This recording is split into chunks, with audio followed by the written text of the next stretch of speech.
Shalom, shalom. So, First and foremost, we're going to give all praise and glory unto Yahweh, Ba'ashem, Yahushai, Ba'ashem Kadash, the honors under the elders, Apostles, Grand Millstone, the elders, Grand Millstone, and of course, peace and blessings under the hopeful elect, the sincere servants of Yahweh, Ba'ashem Yahushai, servant in truth and sincerity. Of course, they're coming out here in Babylon the Great to prophesy the word of Yahweh, Ba'ashem Yahushai.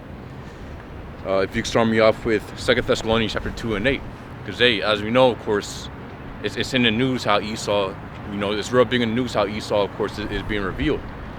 We see how literally this own devil's tongue is falling upon himself. You go into Psalm chapter 64, it goes into how Esau's tongue is going to fall upon, basically upon himself, which literally that's happening as we speak.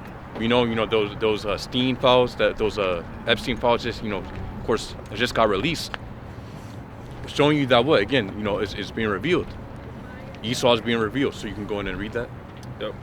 2 Thessalonians 2 and 8. And then shall that wicked be revealed, whom the Lord shall consume with the spirit of his mouth, and shall destroy with the brightness of his coming. Exactly.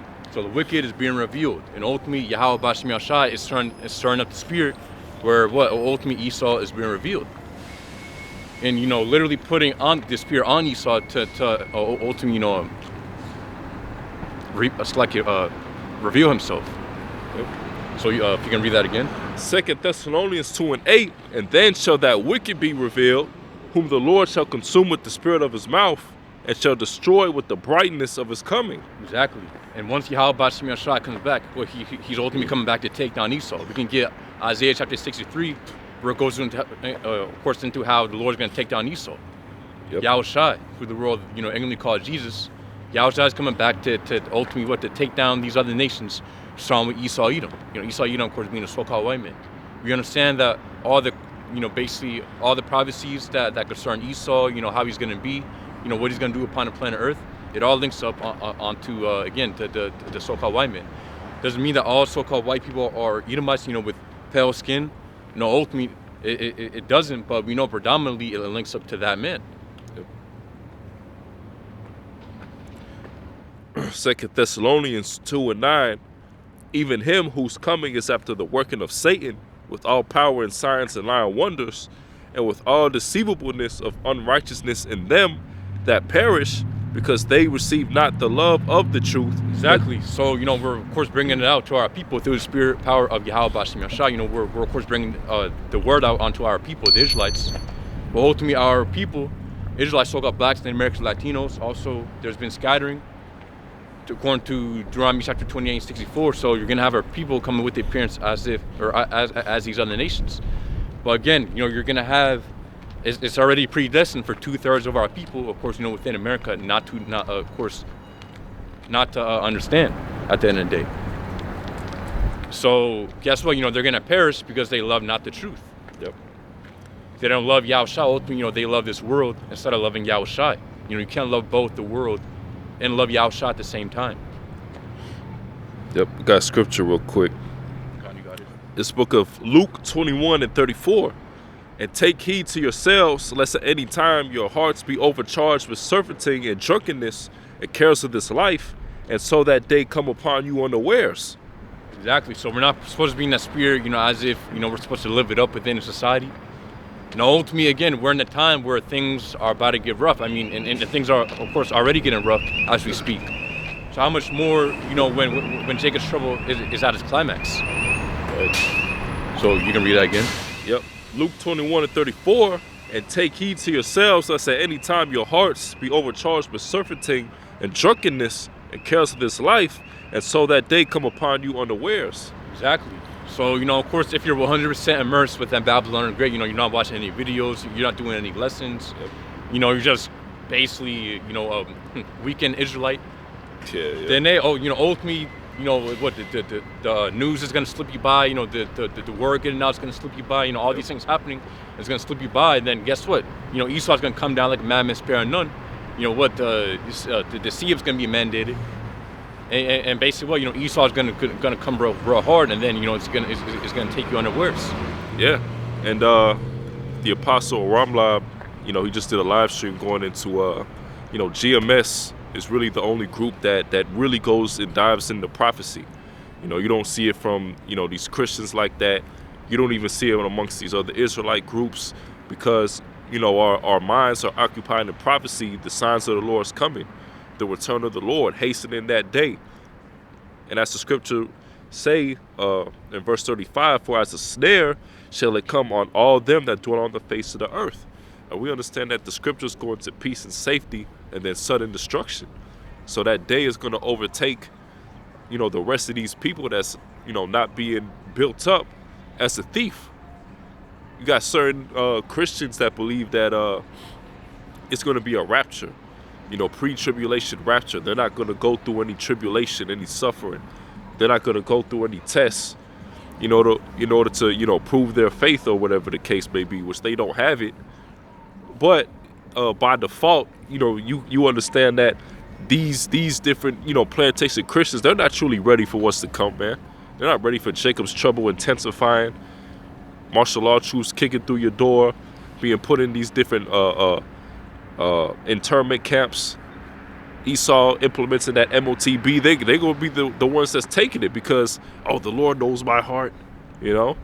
That's the mindset of the average plantation Christian. In order to feed their family, you know, they just go take it, man. Yeah, hey, you know, that's why the scripture is going to how there's going to be a great insurrection upon those that fear the Lord. Yep.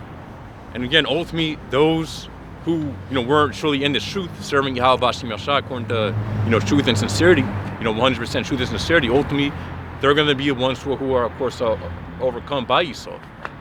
Yep. So, you know, again, adding on to the brother's point, you're going to have people as, oh, you know, Lord knows my heart, you know, basically trying to serve the Lord how they want to serve him. Well, hey, you know, you can't, ultimately you have to serve Yahweh B'Shem Yahshua how he has commanded us to serve him. You know, you can't choose your own way. Ultimately, you know, those who truly do the Lord's will are going to be ones who are protected. And ultimately, you know, that's going to be it's like the elect of the nation of Israel, you know, they're predestined. Yep.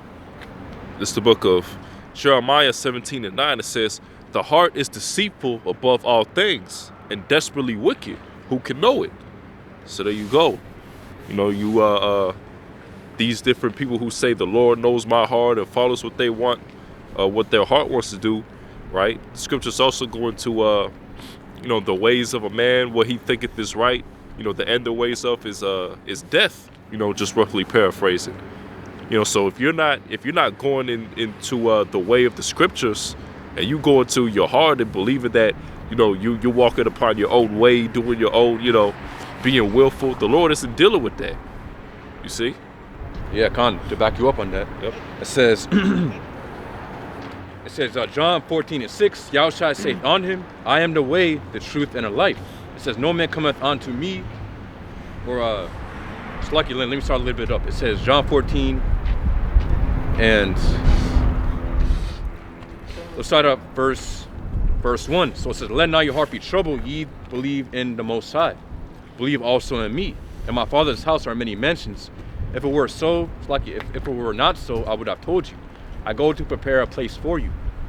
And if I go and prepare a place for you, I will come again and receive you unto myself, that where I am, there there ye may be also. And whither I go, ye know, and the way ye know. Thomas saith unto him, Lord, we know not whither thou goest. And how can we know the way? Yahushua saith unto him, I am the way, the truth, and the life. No man cometh unto the Father but by me. So ultimately, you know, Yahushua is that way, you know, ultimately what the truth. So, you know, you can't try to come up your own way. As the scriptures say in John chapter 10:1, it says, verily, verily, I say unto you, he that entereth not by the door into the sheepfold, but climbeth up some other way, the same as a thief and a robber. So ultimately, the only way is through Yahushua. Right. So, you know, of course, you know, ultimately, if you don't connect through Yahushua or with Yahushua, you know, then ultimately, every way you go is going to be wrong and ultimately, you know, lead on to destruction. That's it. The only way onto life, of course, is through Yahushua. Yeah, you got to know and you got to understand, you know, who Yahushua was dealing with, you know, why he made this sacrifice and what truly this grace period means. This great, because, you know, when you say you know Yahushua, that doesn't mean that the law is done away with. That doesn't mean you can go out here and do whatever wickedness that you please. All right, it's solely the the penalty of the law. And wherever we fall short in following the laws, statutes, and commandments to the best of our ability, then we're covered by the grace of Yahweh Shai. You also got to understand that Yahweh Shai died only for the nation of Israel, starting with the elect. So these, and not to mention, these people, they worship Cesare Borgia. So they truly don't know the Lord.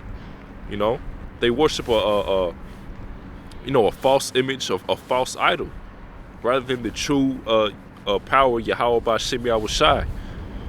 Then you got those who, don't know the name of the Lord, preaching Jesus, Yahusha, all these different names, and they don't know the name of Yahweh Shai. They don't understand the importance of the name of the Lord. You see? Yep. So we can get that Isaiah 63, since you mentioned it, because this is this ultimately what Yahweh Shai is coming to do. All right, so this is Isaiah 63:1. It says, "Who is this that cometh from Edom with dyed garments from Basra? This that is glorious in his apparel, traveling in the greatness of his strength. I that speak in righteousness, mighty to save." Yeah, God. So ultimately what that's going to Yahushua. And what dyed garments from Basra, of course, Basra is one of the cities of Edom. Yep. So what, basically, Yahushua is coming back. And, again, this is symbolic to Yahushua coming back to ultimately to destroy Esau. Of course, Esau's main, headquarter nation is of course, America. So ultimately, Yahweh B'Shem Yahushua is coming back here, or of course, Heavenly Father is going to send back his son Yahushua. Well, ultimately to America again, to deliver the elect of the nation of Israel, and what to completely destroy Esau, right? Because because as we know, of course, within the scriptures is prophesied World War III, and within the scriptures also it goes into Babylon Great being destroyed. So ultimately we know how Babylon Great links up onto this place. Yep. Verse 2, it says, "Wherefore art thou red in thine apparel, and thy garments like him that treadeth in the wine fat?" Verse 3, "I have trodden the winepress alone, and of the people there was none with me, for I will tread them in mine anger, and trample them in my fury." Yeah, so ultimately, yeah, so and again, this isn't as if the Lord's actually gonna have Edomite blood on his garments. Yep. No, but ultimately it's symbolic, meaning how much destruction is going to be done upon Esau. Ultimately, it's going to be bloodshed everywhere. The Lord Yahushua is sending, of course, his angels, and of course also raising up the scriptures going to how the Lord's going to raise up his battle axes. Yep. Which of course going to the 144,000, the governing body of the nation of Israel. So ultimately, Lord's going to put his spirit upon his angels and upon his prophets, as we're of course raised up and of course changed from the corruptible to the incorruptible. Yep. Verse 3, "I have trodden the winepress alone, and of the people there was none with me, for I will tread them in mine anger, and trample them in my fury, and their blood shall be sprinkled upon my garments, and I will stain all my raiment." Yeah. Hey, going to show you, again, Lord's not going to have no mercy, man. No mercy is going to be done upon Esau. So I'll read it again. Yep. Isaiah 63:3, "I have trodden the winepress alone, and of the people there was none with me, for I will tread them in mine anger, and trample them in my fury, and their blood shall be sprinkled upon my garments, and I will stain all my raiment." Hey, again, so no mercy is going to be shown upon Esau. So you can imagine when you're stomping on grapes, and let's say you're a little bit hesitant because you don't want to get up upon your garments. Yep. Ultimately is that scripture right there is showing that Yahushua is going to go all the way in, yep, and into completely destroying Esau. Got it. Yep. So you got it. Yeah. Verse 4, "For the day of vengeance is in mine heart, and the year of my redeemed is come." So the day of vengeance, and ultimately the day of vengeance is when Yahushua comes back to take down Esau, and again to deliver his people, the nation of Israel. As you can see on this sign right here, these are the biblical Israelites. Yep. So you got it. Yeah. Verse 5, It says, and I looked, and there was none to help, and I wondered that there was none to uphold. Therefore mine own arm brought salvation unto me, and my fury it upheld me. Yeah, so there you have it. Yep. You got it. Yeah. So that's going into Yahweh Shai, right? Also being known as the arm of the Lord. So he's coming back ultimately to wage judgment, starting with Esau and the other nations, and redeem his elect, Israelites. All right. So this is you got something? Anything you want to bring out real quick? So this is Matthew 13 and 10. It says, and the disciples came and said unto him, why speakest thou unto them in parables? He answered and said unto them, because it is given unto you to know the mysteries of the kingdom of heaven, but to them it is not given. So ultimately, this word is only given unto the predestined ones, the elect of the nation of Israel. Right. So not everybody, of course, is going to understand this truth. It says, for whosoever hath, to him shall be given, and he shall have more abundance. But whosoever hath not, from him shall be taken away even that he hath. Therefore speak I to them in parables, because they seeing see not, and hearing they hear not, now they do they understand. So of course, when you read the scriptures, again, it's written in a way where you need somebody to break it down onto. You can't, of course, just read the scriptures and automatically get the understanding. Ultimately, you have to have someone break it down onto you.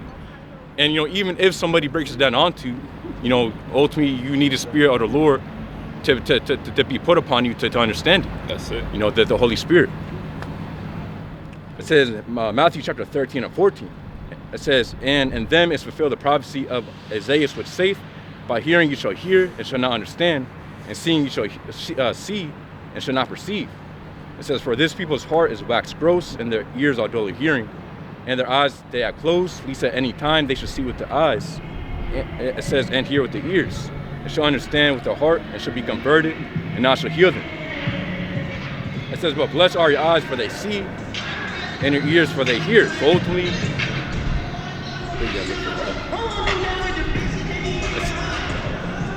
it says Matthew 13 and 16, but blessed are your eyes, for they see, and your ears, for they hear.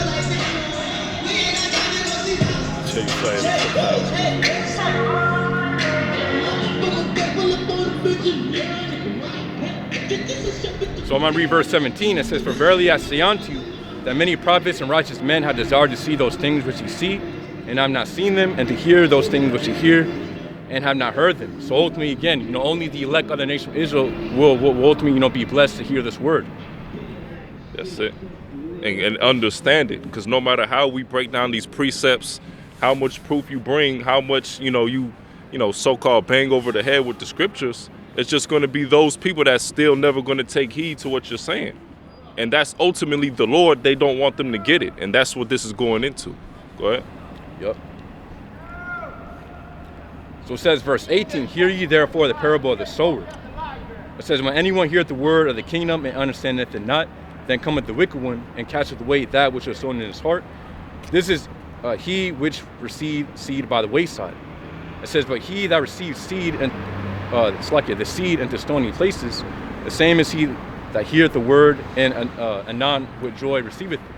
Yet hath he not root in himself, but dureth for a while. For when tribulation or persecution ariseth because of the word, by and by he's offended. So ultimately, once you hear the truth, it's not just enough to hear the truth, and again, maybe repent for a while, and then ultimately, you have to endure on to the end. So of course, once you hear the truth, you have to continue on to the end.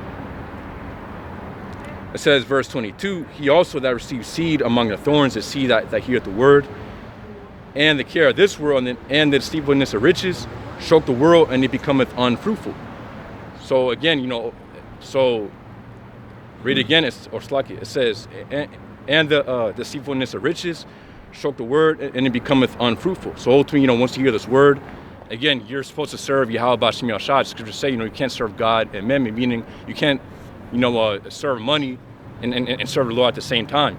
And obviously it doesn't mean that, you don't have a job or this and that. Ultimately, it just means that you put Yahweh B'Shem Yahshua first and foremost. Yeah, because you got certain people that instead of doing the work of the Lord, they'll put a career before that. They'll put things and benefits of the word of the world before, the truth of Yahweh Ba'Shem Yahushai. And ultimately, it just boils down to, what are you putting your main focus on? You're supposed to put all the worldly things, or you're supposed to put all the worldly things revolving, or put the truth, or revolve the world around the truth. Salakia. Go ahead. It says Matthew 13:23, but he that receives seed into the good ground is he that heareth the word and understandeth it, which also beareth fruit and bringeth forth some 100-fold, some 60, and some 30. So ultimately, we want to be those ones who are bringing forth fruit by teaching the word of Yahweh Ba'Shem Yahushai, according to how we're supposed to teach it. Yep. So you got something? Yeah. Let me bring it up real quick. So this is the book of Matthew 6:19.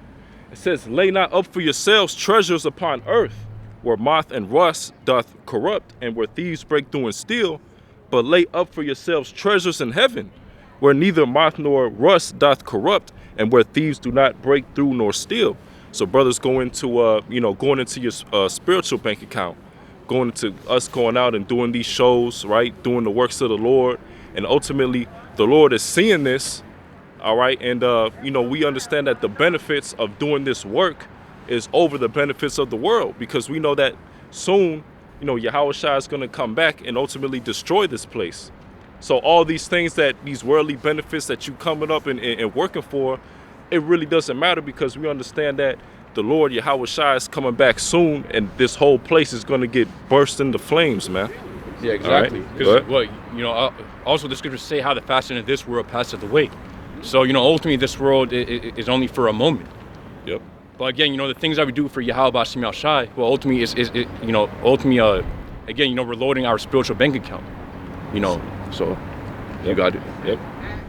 Verse 22, it says, "The light of the body is the eye.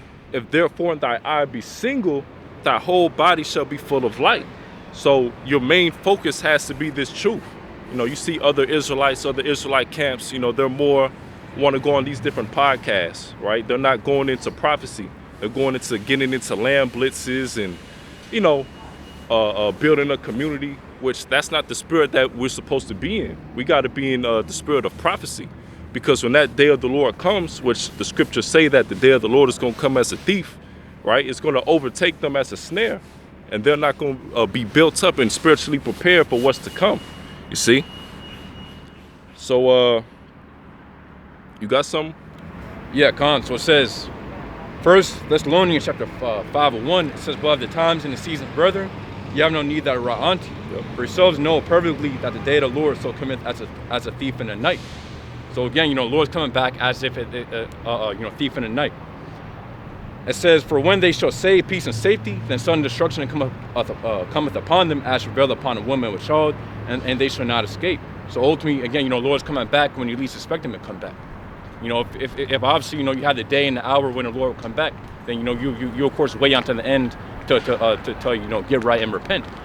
But the whole point is for the Lord to come back at a time that's least expected. Yeah. And not to mention, this is our refining period. This is our time to, repent, be refined, be built up, and ultimately be ready for the marriage, right? Going into the lamb, right, and the wife, the lamb being Yahushua, right, and the wife being the elect of Israel. So we got to make sure that we're ready, right, to get into the marriage with the lamb. Go ahead. It says, "But ye brethren are not in darkness, that day shall overtake you as a thief." It says, "You are all the children of light, and the children of the day. We are not of the light. It's like it. We are not of the night, nor of darkness." So ultimately, that's going into the elect of the nation of Israel. The ones who repent and actually truly serve Yahweh Ba'Shem Yahushai. It says, "Therefore let us not sleep as do others, but let us watch and be sober." So what? Sleep, going into spiritually being dead. Of course, not having your eyes open, to what's happening. Right. It says, "Therefore let us not sleep as do others, but let us watch and be sober." So we're constantly watching, of course, by watching the current events, things that are, of course, happening around the world. And of course, linking it up to the scriptures. It says, verse 7 of 1 Thessalonians chapter 5, "For they that sleep in the night, and they that be drunken are drunken in the night. But let us who are of the day be sober, putting on the breastplate of faith and love, for in helmet the hope of salvation. For the Most High hath not poured unto us wrath, but to obtain salvation by our Lord Yahushua Mashiach. So there you have it. So ultimately, Lord is of course, extending out his hand through, of course, his servants and prophets. That's it. It says, who died for us, that whether we wake or sleep, we shall live together with him. It says, wherefore comfort yourselves together and edify one another, even as also ye do. So ultimately, we're edifying one another, again, by teaching this word. And of course, breaking it down onto the sheep. Right. So you got it. Yep. So this is the book of 2 Peter 3:10. It says, but the day of the Lord will come as a thief in the night, in which the heavens shall pass away with a great noise, and the elements shall melt with fervent heat. The earth also and the works that are therein shall be burned up. So that fervent heat, of course, is going into the thermonuclear destruction that's coming to this place. And the works that are being built up is, everything that you see, the skyscrapers, right, to the cars, to the houses, to all the monuments being built up, all the false idols being built up. All that's going to go away with that fervent heat. Verse 11, seeing that all these things shall be dissolved, what manner of persons are ye to be in all holy conversation and godliness, looking for and hasting unto the coming of the day of Yahweh, right? Going into hasting, right? The earnest desire for the coming of the day of the Lord. You got certain people that can't see past this place, Verse 12 again. Yeah, and what ultimately said how everything here is going to be burned up. So, you can imagine the car you drive, clothes you're wearing, the house or apartment, you might stay in. Ultimately, all of it's going to be burned up. So, what should you truly have your mind upon, knowing that all these things, of course, are going to be burned up very, very soon? Ultimately, again, our minds are supposed to be upon Yahweh B'Shem Yahushai. As we just read in Matthew chapter 6, storing, of course, our treasures, within the kingdom. So you got it. Verse 12, looking for and hasting unto the day, looking for and hasting unto the coming of the day of Yahweh, or in the heavens being on fire shall be dissolved, and the elements shall melt with fervent heat. Nevertheless, we, according to his promise, going into the Israelites, look for new heavens and a new earth wherein dwelleth righteousness. And that's hastening to the coming of the day of the Lord. And we want to get out of this place. This is Babylon the Great. Everything's out of order. Everything is wicked. You got the EP files being released. These are your leaders. These are the people that rule the world right now. And people are just docile about it, man. Nobody is really, people should be out here in the streets, man, rioting about this. You see, but they're not, but the truth is they're hypocrites. And then when they see men of the Lord, Yahweh B'Shem Yahushai out here, preaching the volume of the scriptures, 100% raw and uncut, then they're gonna, they'll demonize us. You see? Let me read that again. 2 Peter 3 and 12. Looking for and hasting unto the coming of the day of Yahweh, wherein the heavens being on fire shall be dissolved, and the elements shall melt with fervent heat. Nevertheless, we, according to his promise, look for new heavens and a new earth, wherein dwelleth righteousness. And everything is wicked, man. Everything is polluted. The air you breathe, all the food that you eat is defiled. Even if you try to eat healthy, it's still going to have some sort of preservatives, pesticides in it. Something in it that is just ultimately used in there to destroy you. All right? Yeah, ultimately, if you, ultimately, or Slakia, it goes into Ezekiel chapter 4 and 9, or Slakia, Ezekiel chapter 4, how it goes into how, our bread's going to be defiled among the heathen. Right. So, basically, it doesn't matter if you try to buy organic or try to buy, which buying organic is better, but again, it's still poison at the end of the day. So, hey, ultimately, adding on to your point. Yep, you got something? Yeah, Khan. So it says,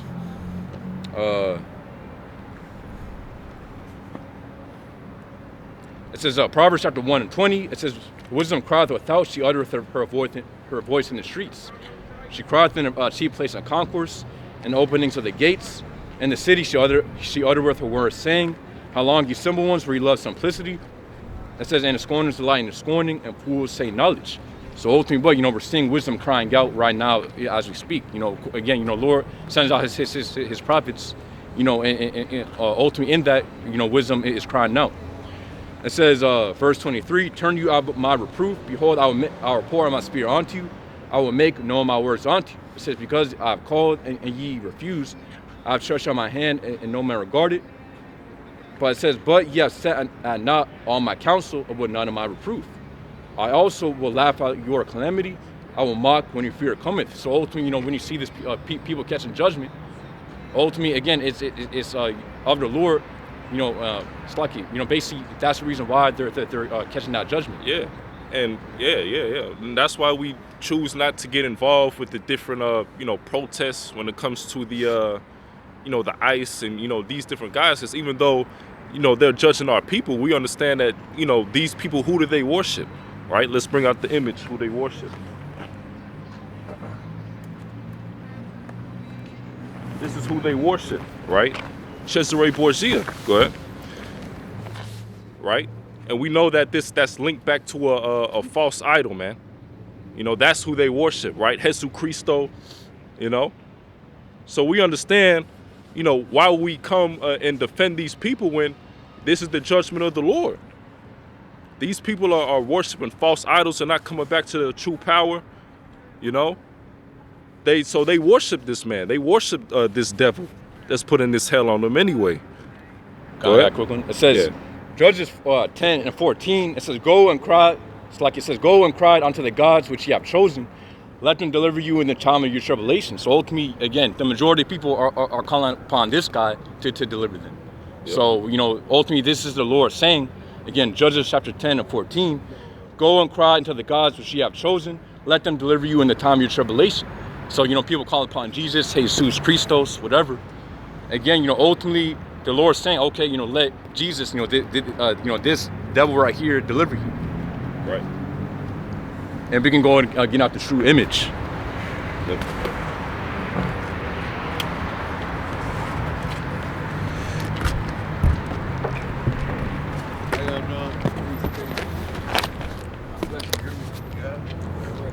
Yep.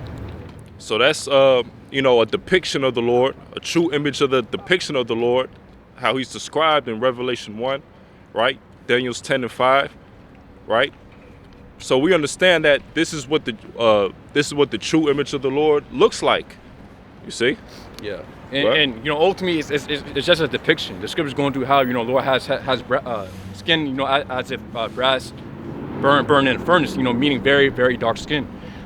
And of course, also the scripture's going through how his hair is white like wool.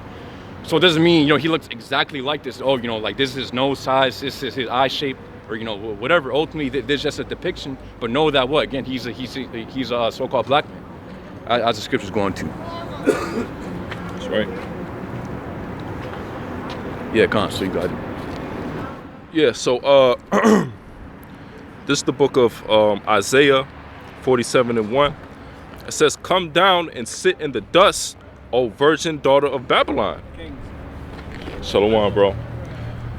Isaiah 47 and 1, it says, "Come down and sit in the dust, O virgin daughter of Babylon," which we know that's going into America, right? Being the daughter of Babylon, right? Because they took, a bunch of the customs, right? The left-handed practices, the idol worship from the Babylonians, and has used it in order for them to forward their power, right? And it's likened, and it says, "O virgin daughter of Babylon," which we know that Babylon, America, is likened unto a virgin because it's been untouched, or it hasn't had any major invasions, right, from these different nations.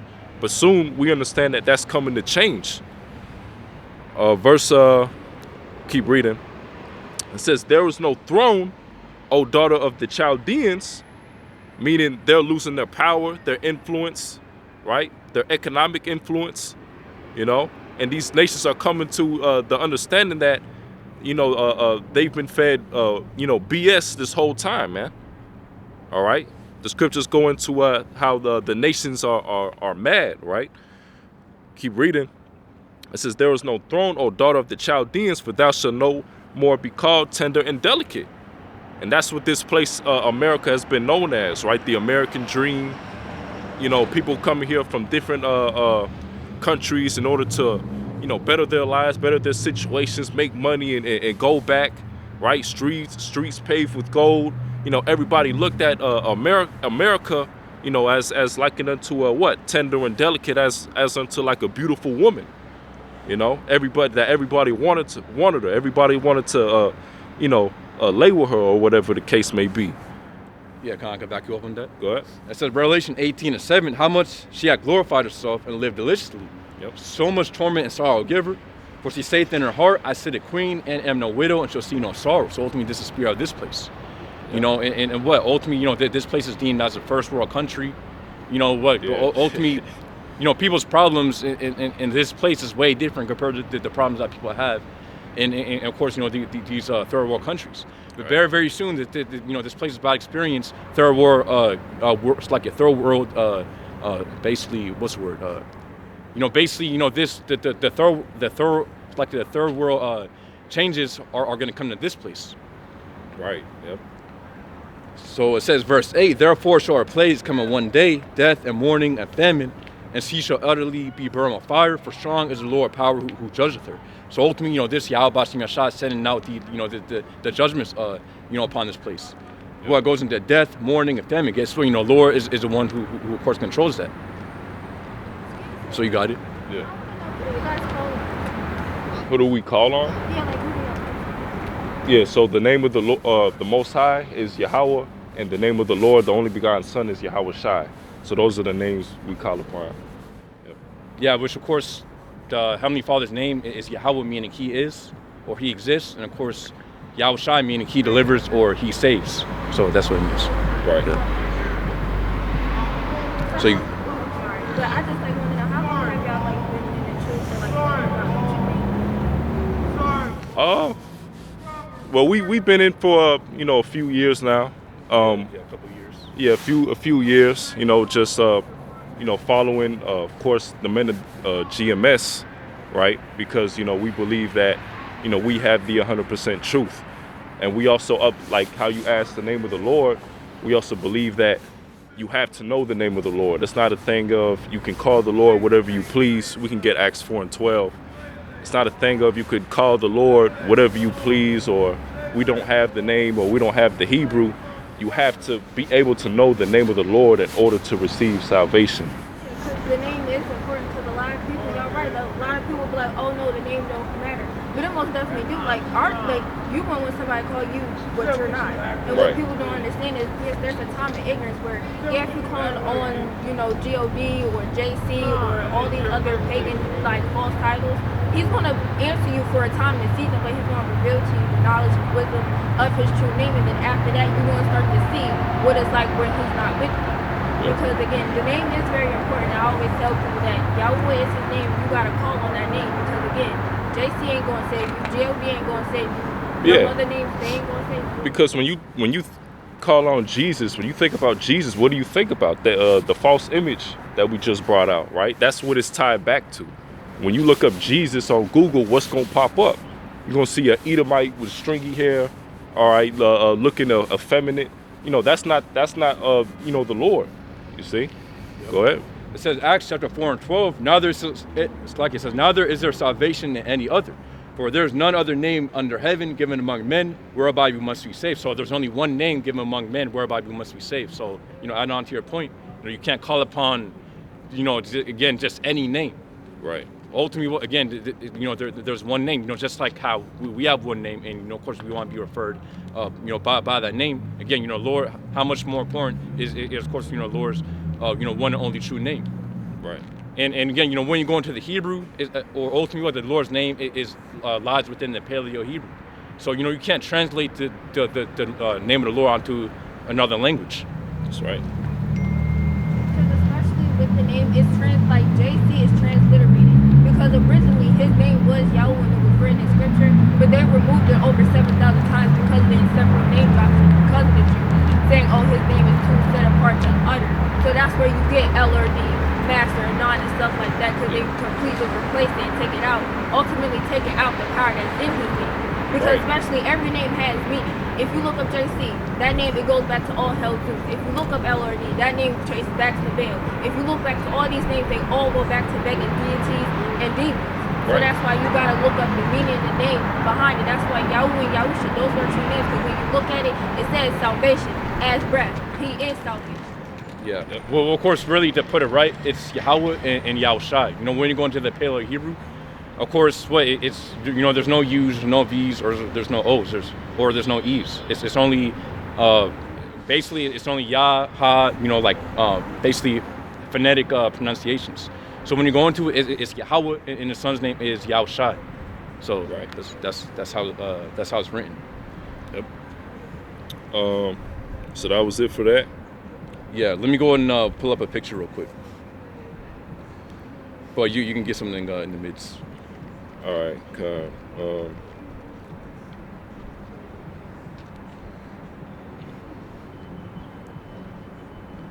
yeah, so if you see right here, it's there's no, again, so this is the ancient Paleo Hebrew alphabet. So this is the alphabet, you know, that the ancient Israelites were using, and that basically, you know, when you go into the Ten Commandments, well, it was written in this language that it's like Moses written. So when you look it up, it's Yahweh. So you see it's Yah, Ha, Wah, Ha. So Yahweh, it's a 4-letter word, and then you're gonna have the son's name, which is Yah, Ha, Wah, and Shah, Ha. So yeah, because the modern day Hebrew that they use, that's not the true Hebrew. That's not the Paleo Hebrew. It's more into Syrian, Yiddish, you know, things of that nature, right? So, you know, when we refer to the name of the Lord, you know, we want to go back to the original, right? Which goes into the Paleo Hebrew, those characters. So, you know, that's why it's important to at least be familiar with the Paleo Hebrew. See? Yeah, there you have it.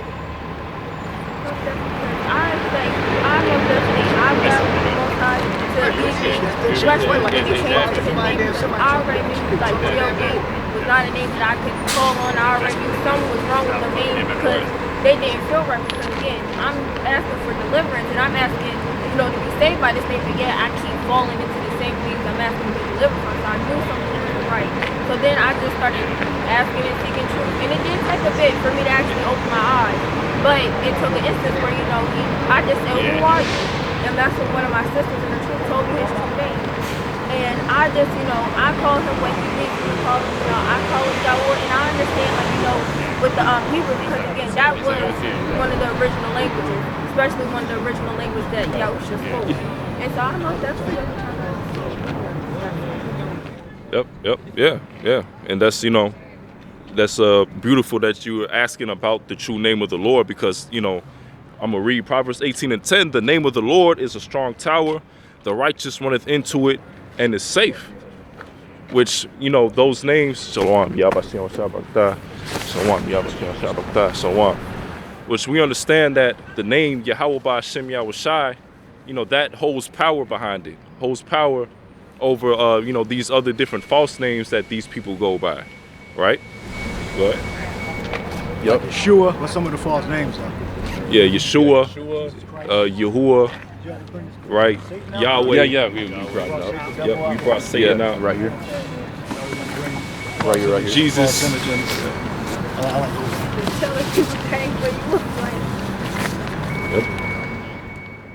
Yeah, which of course, you know, when you go into it, this you know, this goes into you know, the plague of leprosy, which is of course unclean. You know, having pale skin ultimately is unclean. A clean leper, clean. Yeah, Leopard, you know, have like yeah, spots. Yeah. Like different spots and sores. That would be spots. That would be unclean leopard. But you know, all our people have different shades and colors and everything like that. But the point is, that's not biblical. What y'all saying about the language or whatever? Going into the Paleo Hebrew. All the languages are important. Like we got the Greek and the Latin here also. Which, if you study the scriptures, you got to know everything, not just the Hebrew. You got to know the Latin, the Greek. They got to know the Latin. Now you're getting the Hebrew one together next. So we got to start talking about the Hebrew, then the ancient Hebrew, and the modern Assyrian Syrian and Syrian Hebrew. Right? Which use the same. Assyria and Syria uses the same characters, which it roots in Syria because Aramya. Get the language for the Syrian tongue. Syrian tongue. When the nobles were saying, "Speak to us in the Syrian tongue," because we understand it, because they didn't want our ancestors didn't want the Assyrians to speak in the Hebrew. They wanted them to speak in the Syrian tongue. But those were Assyrians. Yeah, language is very, very important. But again, it's all based upon faith. That's the root of it. All right, give me, I do all things for the elect's sake. Give me that precept. Yeah, you can learn about the languages or not learn. It's really rooted in faith. Well, the name, the default, the different names. You got Jesus Christ, you got Yeshua, Yahweh. Those are more popular names than Yahweh. Yahweh Shai, that's how we say it. That's the proper way. We believe it's the proper way. You say the name of the Most High, Yahweh, and the name of His Son, Yahweh Shai. Matter of fact, we got to get a sign of that on it too. So we got to get the Hebrew, and maybe on the back of it have like the name of the Most High, name of His name. We break it down in the meetings on the back side, or just make multiple sheets. But it's going to take a couple of weeks to get all that together. Yeshua, Yahweh. We don't believe in those are the correct pronunciations of the names. Yeshaya, that's how you say Isaiah. Or Ahaya is how you say like present or exist. We don't believe those are the names of the Lord. The names of the Most High and the Son clearly tells you that they're 4 letters. All right, Yahweh is how we pronounce it. And His Son, Yahweh Shai, which is the same thing as Joshua's name, Yahweh Shai. All right. When you say Joshua's name, the one that conquered Canaan, it's the same characters as the Messiah's name, same characters. And it's a name. It's a name of a Hebrew Israelite. It's not like a different name. It's a name that was used before the Messiah existed on earth in the flesh. Yahweh Shai, which was Joshua and several other Israelites. And I most definitely believe with the name, because like it says, especially when it tells us the 10 Commandments, it says you shall not make a carved image of nothing above in the Shamayams or in the Ras below. So if you look up the name and it has an image or a false idol or a deity, there's no way it could be the Father's true name, because He tells us not to make these images. Well, when it says not make the images, it means don't make idols. It don't mean don't like draw anything. False idols, false idols, where you start praying to them and start doing all different stuff and putting above the Most High. What scriptures you got? Yeah, I got 2 Timothy 2:10. It says, "Therefore I endure all things for the elect's sakes." All right. So we get that certain people can't understand what we're saying. So, we only work with you to a point. You give me a heretic after the first and second admonition reject. Yeah. So, it can be a debate sometimes, but not really. We just teach, and you choose to believe it or not believe it. So read that again. 2 Timothy 2:10. We used to be into the debating thing. Yep. "Therefore I endure all things for the elect's sakes, that they may also obtain the salvation That's the point, for the elect, not to argue with a person that's never going to get it. If you ain't going to get it, you kind of in the first couple of sentences, we know you ain't going to get it. Before you even walk up, I already know what it is already. You can read your spirit. Okay. Go ahead. Yep. 2 Timothy 2:10. "Therefore I endure all things for the elect's sakes, that they may also obtain the salvation which is in Hamashiach Yahweh Shai with eternal glory." Now give me about being judged in the flesh. What you have? God. So it says Isaiah 36 and 11. That said Eliakim and Shebna. It says and it's like it says in Joah unto Rav Sheka. "Speak, I pray thee, unto thy servants in the Syrian language, for we understand it." Yeah, so these are Assyrians, all right? Assyrians, all right? So the root of the, let's say the Aramaic, starts with the Syrians. Now the Syrians and the Assyrians spoke the same language, of course with probably different cultural differences, but they were the same characters. We don't have the characters out here today, but the so-called modern Hebrew is the Syrian language. All right, which is, if you recognize the characters, it's the modern Hebrew. So go ahead. It says, and speak not to us in the Jews' language, and the ears of the people that are on the wall. It should be Hebrew. It should be Ibar. Yeah. How do you say it in Hebrew? Yeah. Ibar or Ibaria, Hebrew language. Right here it says. Well, that says Jews language. Right yeah, there, Khan. Yeah, Hebrew is Ibar or Ibar, yeah. Okay, this is when the Northern Kingdom, Southern Kingdom was split. So the Southern Kingdom started identifying differently from the Northern Kingdom. That's what the hatred and the separation was already there between the tribes, the Northern Kingdom and Southern Kingdom. All right, y'all Gadites, right? Your father's from Gad. Right? So it's depending on who your father is. Your mother's different tribe, right? Yeah, Simeon. So-called Dominican. Yep. All right. So that'll make y'all of the Northern Kingdom. Right? So that's why it does say Hebrew language, it says Jews language. So the separation was already there. And what's the Hebrew there for Jews, the Jews language? Yahweh the Yath. Yep. Yahweh the Yath. I remember that. So, Yahweh the Yath. All right. That's important. That was even more important. Language is prophecy. What else we got? Y'all want to share other stuff? You want to share? I got some precepts. Go ahead. Prophecy. Yep. That's really important. That's what's going to happen to you. Go ahead, read what you got. It's Sirach 19 and Mark of the beast. 29. It says, a man may be known by his look, and one that hath understanding by his countenance when thou meetest him. It's kind of going into how you say, before somebody even comes up, you can kind of identify like what he's going to be about. It says, a man's attire and excessive laughter and gait show what he is. And how persons are able to explain a subject matter. Kind of. This is Titus 3 and 9. It says, verse 9. Titus 3 and 9 says, but avoid foolish questions and genealogies and contentions and strivings about the law. Yeah, genealogy. Oh, you look white, so that means you must be white. No, not really. Right. Or you look on the other side that we don't like to talk about. You look like a so-called black person or Latino person or a Gadite. So you must be a Gadite. But your ancestor could, on the father's side, could have been a so-called Edomite. So we don't go on genealogy. We go on faith because we don't have the records of our ancestors. Right? So the only thing we can go on is faith. Right? That's the center of the doctrine, of our doctrine. That absolute evidence. Right? Now there is evidence in archaeology and records, but it does get to a point where we don't have those. We don't have it. There's like missing links. So we have the root is faith, right? Which is the Lord, Yahweh Shai. The author and finisher of our faith is the Messiah.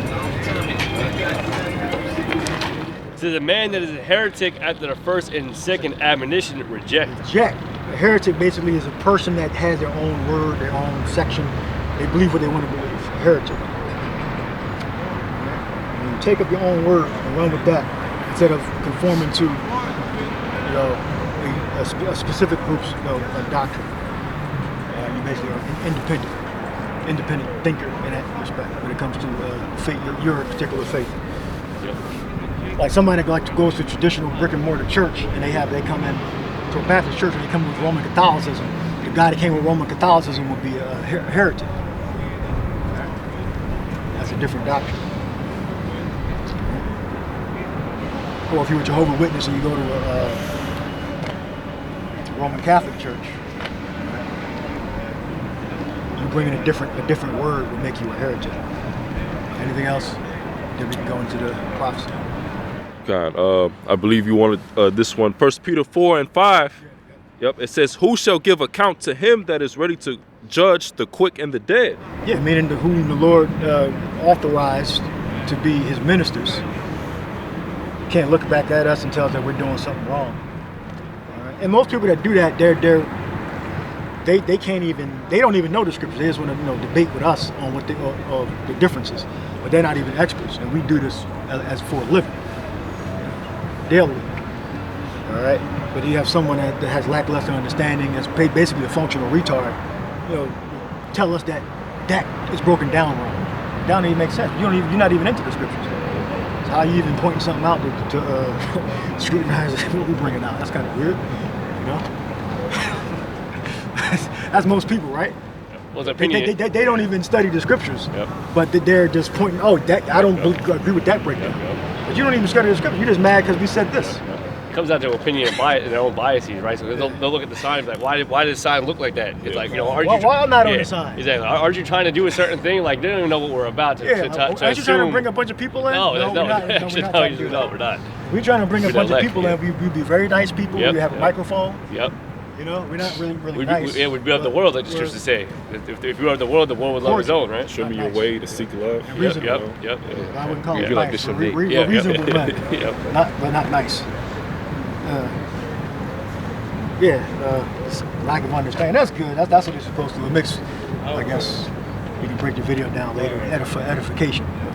So you can't do anything against the truth before the truth. I believe it says that. So Right. Paul and some of the Corinthians and other books. You can't do anything. So everything is a teaching of a moment where we can use to edify the body. That already gets it. So you already have to have the Holy Spirit to actually understand anything we're saying.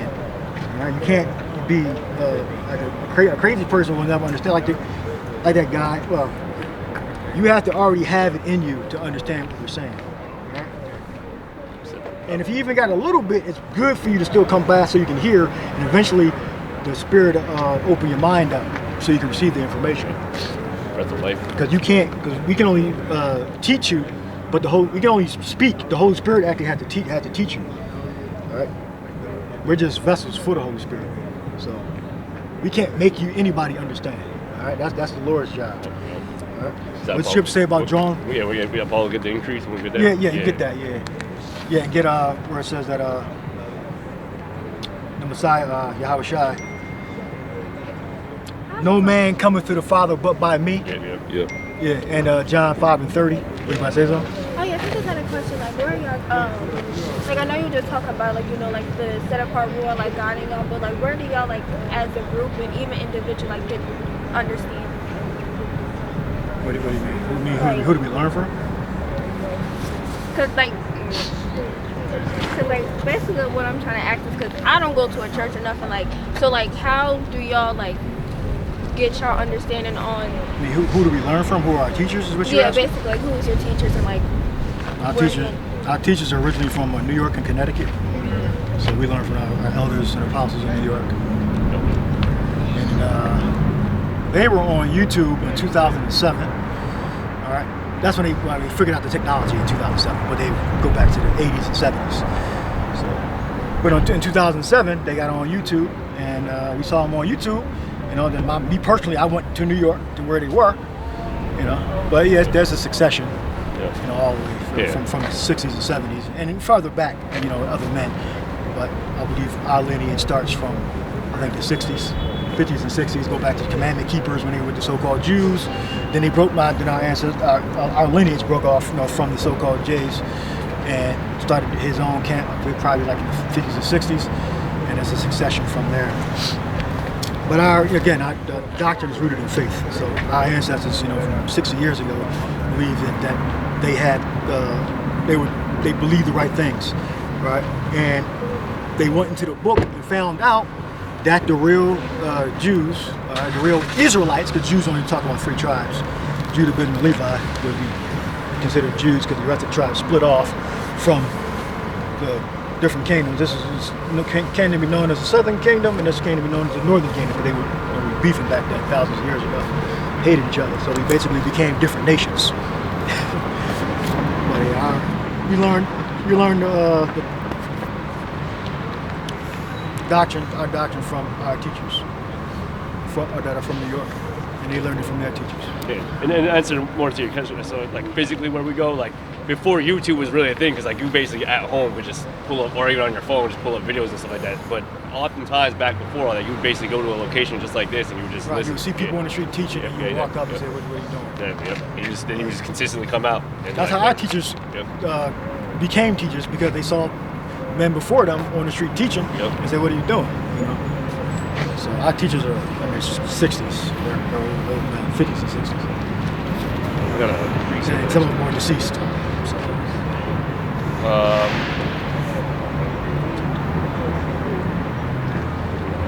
That's God, no man cometh unto the Father. Yeah, go ahead. It says John chapter 14 and 6. It says, Yahushua saith unto him, I'm the way, the truth, and the life. No man cometh unto the Father but by me. Yeah. So we taught you what the Holy Spirit taught us. Now, the so-called white man, the devil, all right, what did he teach us? Basic stuff. Let's see.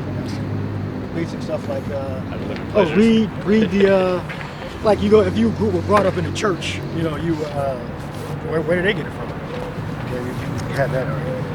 Where the so-called white man get his doctrine from? Yeah. You know, basic things like the book of Daniel. They don't know how to write down any prophecy. Because where did they get it from? All right, the so-called white man. Where did he get the breakdown of the scriptures from? He pulled most of it out of his ass. But basic things, okay, the book of Daniel, what's in there? Genesis, God created Adam. You know, so that's the so-called white man. Esau, whose biblical nationality is Esau. All right, so-called white man. All right, and like basic stuff. Well, he don't even teach you that everyone's nationality goes back to an ancient nationality. It all goes back. The Genesis the lineage. chapter. Yep. Yeah. So what you would learn in like Bible school or whatever, it's like basic stuff. Yeah, they'll try to teach you that Esau's done away with it. And they don't have the truth. All right, so-called white man does not have the truth. All right, if it was a percentage, he got about 2% truth. Historical. Thank you guys so much. Have a beautiful day. Yeah, like percentage-wise, like history. Esau might be right on history. Well, he's like on biblical history. Certain years and dates because of archaeology. But when we start getting to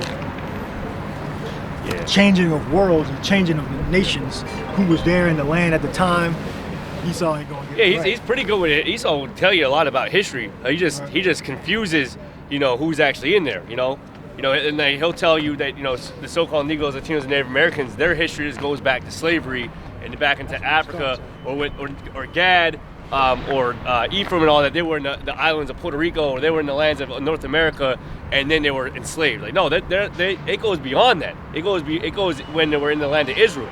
All right. And then they were escaping certain persecutions and went, right? Judah, Benjamin, Levi went down to the interiors of Africa to escape their persecution. The other rest of the northern kingdom, they went to this land, what they in Apocrypha says Ashereth, to escape persecution. But Esau will tell you that these people's lineage or history started with basically slavery. That's basically what I'll tell you. Or then they'll lie and say, well, we all came from Africa, which. It's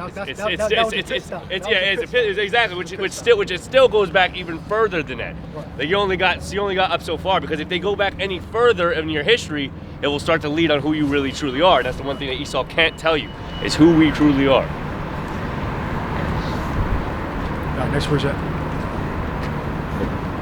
Did you read all your precepts? If not, if you did, just go to Revelation. I got you want the Apollo gives the increase? Yeah. I got that. This is 1 Corinthians 3 and verse 5. Who then is Paul and who is Apollos, but ministers by whom ye believe, even as the Lord gave to every man? I have planted, Apollos watered, but God Most High gave the increase. Right. Yahuwah get the increase. So to get understanding is based upon faith, not based upon how intelligent you think you are. You've been around a long time. That don't mean nothing. It's about faith. Yep. The Holy Spirit got to work with you. Yep. Because get understanding. Yeah, because it says, so then neither is he that planted anything, neither he that watereth, but the Most High that giveth the increase. So there you have it. Like really, that's the most important part. Is that the Most High is going to get the increase. It doesn't really matter, where you hear it, how you heard it, who gave it to you. It's the Most High that's going to give you the upbringing. Yep. I got some. It's the book of 1 Corinthians 1 and 20. It says, where is the wise, where is the scribe? Where is the disputer of this world? Hath not Yahweh made foolish the wisdom of this world? Verse 21, for after that in the wisdom of Yahweh the world by wisdom knew not Yahweh. It pleased Yahweh by the foolishness of preaching to save them that believe. Yep. Common argument, you got to get a bunch of money. Yeah, okay, but you have to do everything. You gotta work in this world, and you have to save your soul. You can't do one or the other. You got to do both. All right. We got another precept. Yeah, go ahead. John 7:14 says, now about the midst of the feast, Yahweh Shai went up into the temple and taught.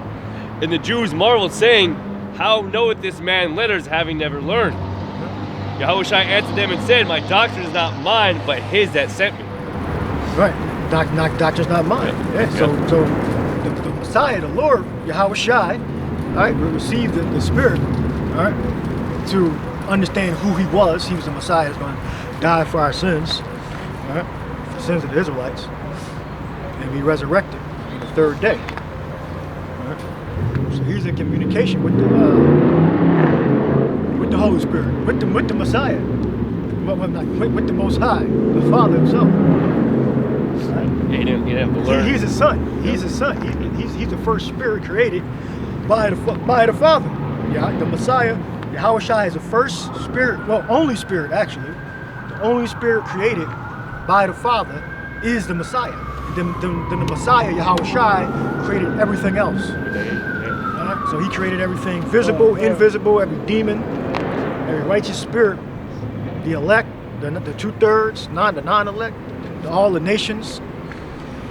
All right, the universe as we know it, you know, it was all created by the Prince, which is also a king, and which is also titled a father, but he's not the father. All right. John 5:30. Oh, you got more on that? Yeah. So it says John chapter 4, it's like at 14 and 7. If ye had known me, you should have known my Father also. From henceforth ye know him, and I've seen him. Philip saith unto him, Lord, show us the Father, and it sufficeth us. Yahushua said unto him, it says, have I been so long time with you, and yet hast thou not known? It's like it says, and yet hast thou not known me, Philip? He that hath seen me hath seen the Father. It says, and how sayest thou then, show us the Father? It says, verse 10, it says, believest thou that I am in the Father? It's like it, believest thou not that I am in the Father, and the Father in me? The words that I speak unto you, I speak not myself, but the Father that dwelleth in me, he doeth the works. Okay. Father that dwelleth in him. Meaning he's under commandment, he's under orders from the Father. All right? They're not the same person. All right? It says, believe me that I am in the Father, and the Father in me, or else believe me for the very work's sake. Right, and the same thing is said about the brothers in the congregation that were of one mind. We're of one mind. Right? So the Father and the Son is of one mind, and the brothers together we're of one mind. Right? That doesn't make us all the same people, we're individuals. All right, and the Messiah is known as the only begotten Son of the Father. Monogenes. Find that and then break down the words. Only begotten. It's Greek. I mean, single gene or single creation. Just that phrase there proves that they're not the same being or entity there. The Father was never created. All right. There's no beginning, no end. It's just beyond our understanding. Alpha and Omega. Beyond understanding. The Messiah, on the other hand, was created, was a creation of the Father. Only begotten. If I'm not mistaken, it says mono, like you have carbon monoxide. That's one carbon, one oxygen. One carbon, one oxygen. Carbon monoxide is oxygen. Then you have carbon dioxide. Di means two. So the Messiah, Yahweh Shai, all right, is the mono, one, creation. Go ahead, see what it says. Gone. So it says, John 3:16, for the Most High so loved the world that he gave his only begotten Son, that whosoever believeth in him should not perish, but have everlasting life.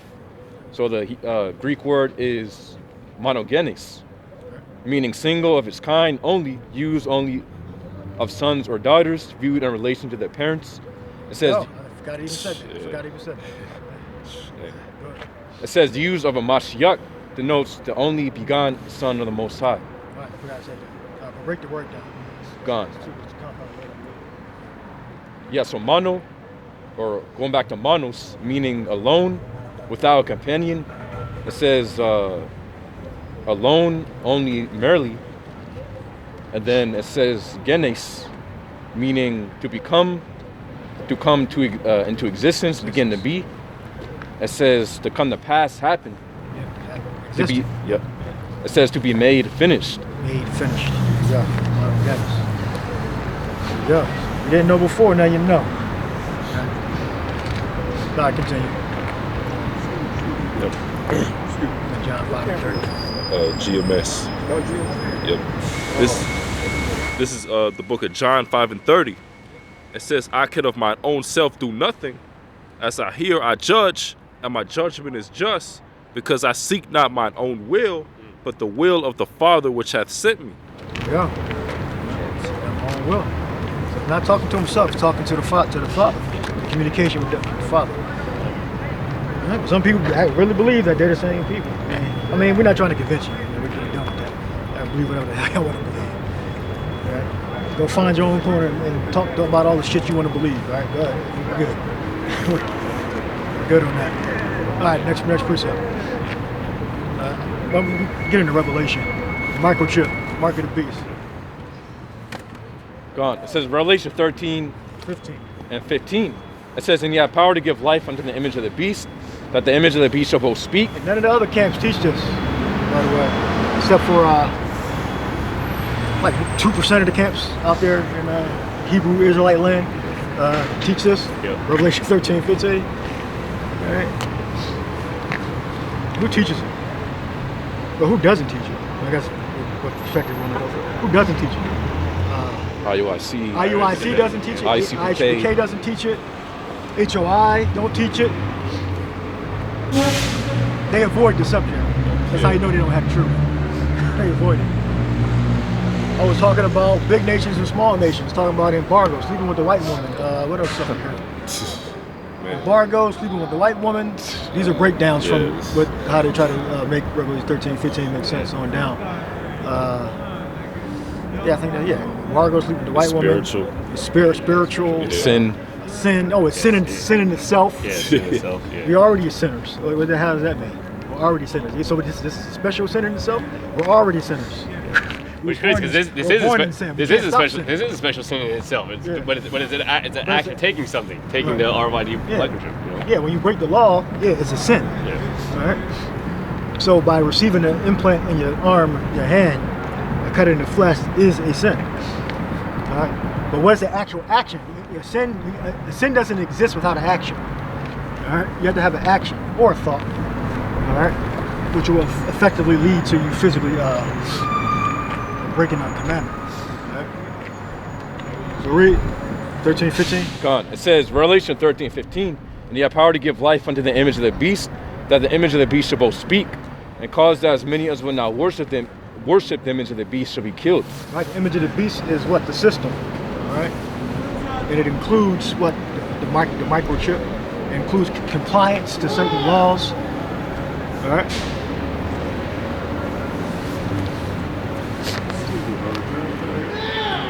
Yeah, go ahead. Ask your question. Yeah, I used to study with you guys. Matter of fact, when I was coming up here, I was trying to pull up on one. But are y'all around here in Wilmington? Yeah, every week, or three times a month. And then 1 month we go back to Philly. Oh, three times. 3 times a month. Three Saturdays. We follow the new moon. Okay. So when new moon come in, we go to Philadelphia to camp. But the other 3 weeks we're here in Wilmington. This very location every day, 12 o'clock. Oh, okay, cool. All right. Cool. I'll try to catch you guys again when y'all out here. I gotta go to work. All right. Yep. Shalom. Yep. Shalom. Yep. Take it. Yep. All right. Where we at? 16. 16. All right. Go ahead. It says so that's the system. You know, if you look up the different executive orders, it tells you about some pretty draconian things the government can make you do. Yep. We'll get back into that. One executive order, I believe it said something about organizing people into work brigades, taking control of natural resources. You know, so basically pretty much going to be a slave, but via executive order. just a mere fact that they wrote it, whether they make it say it's valid or not, that's the tricks Esau trying to do. Oh, that's not valid anymore. Or that President Kennedy put that in. That's 50, 70 years ago. That's what they try to do. With Esau so much of a devil, they just make another law that changes law, that changes face and change time periods. The law go through time, okay? Just because it was an executive order from 50, 60 years ago, don't mean a new law doesn't come up in its place. That's even more draconian. All right? That's what Esau want to do. Esau want to organize you in a work brigade and have you in fucking slavery. They want to stick a chip in you. Well, Esau, he like trying out new ideas too. See what's going to stick. Hello? See what's going to work. See what's going to be beneficial to make you a slave. What he worked out now was with that implant chip.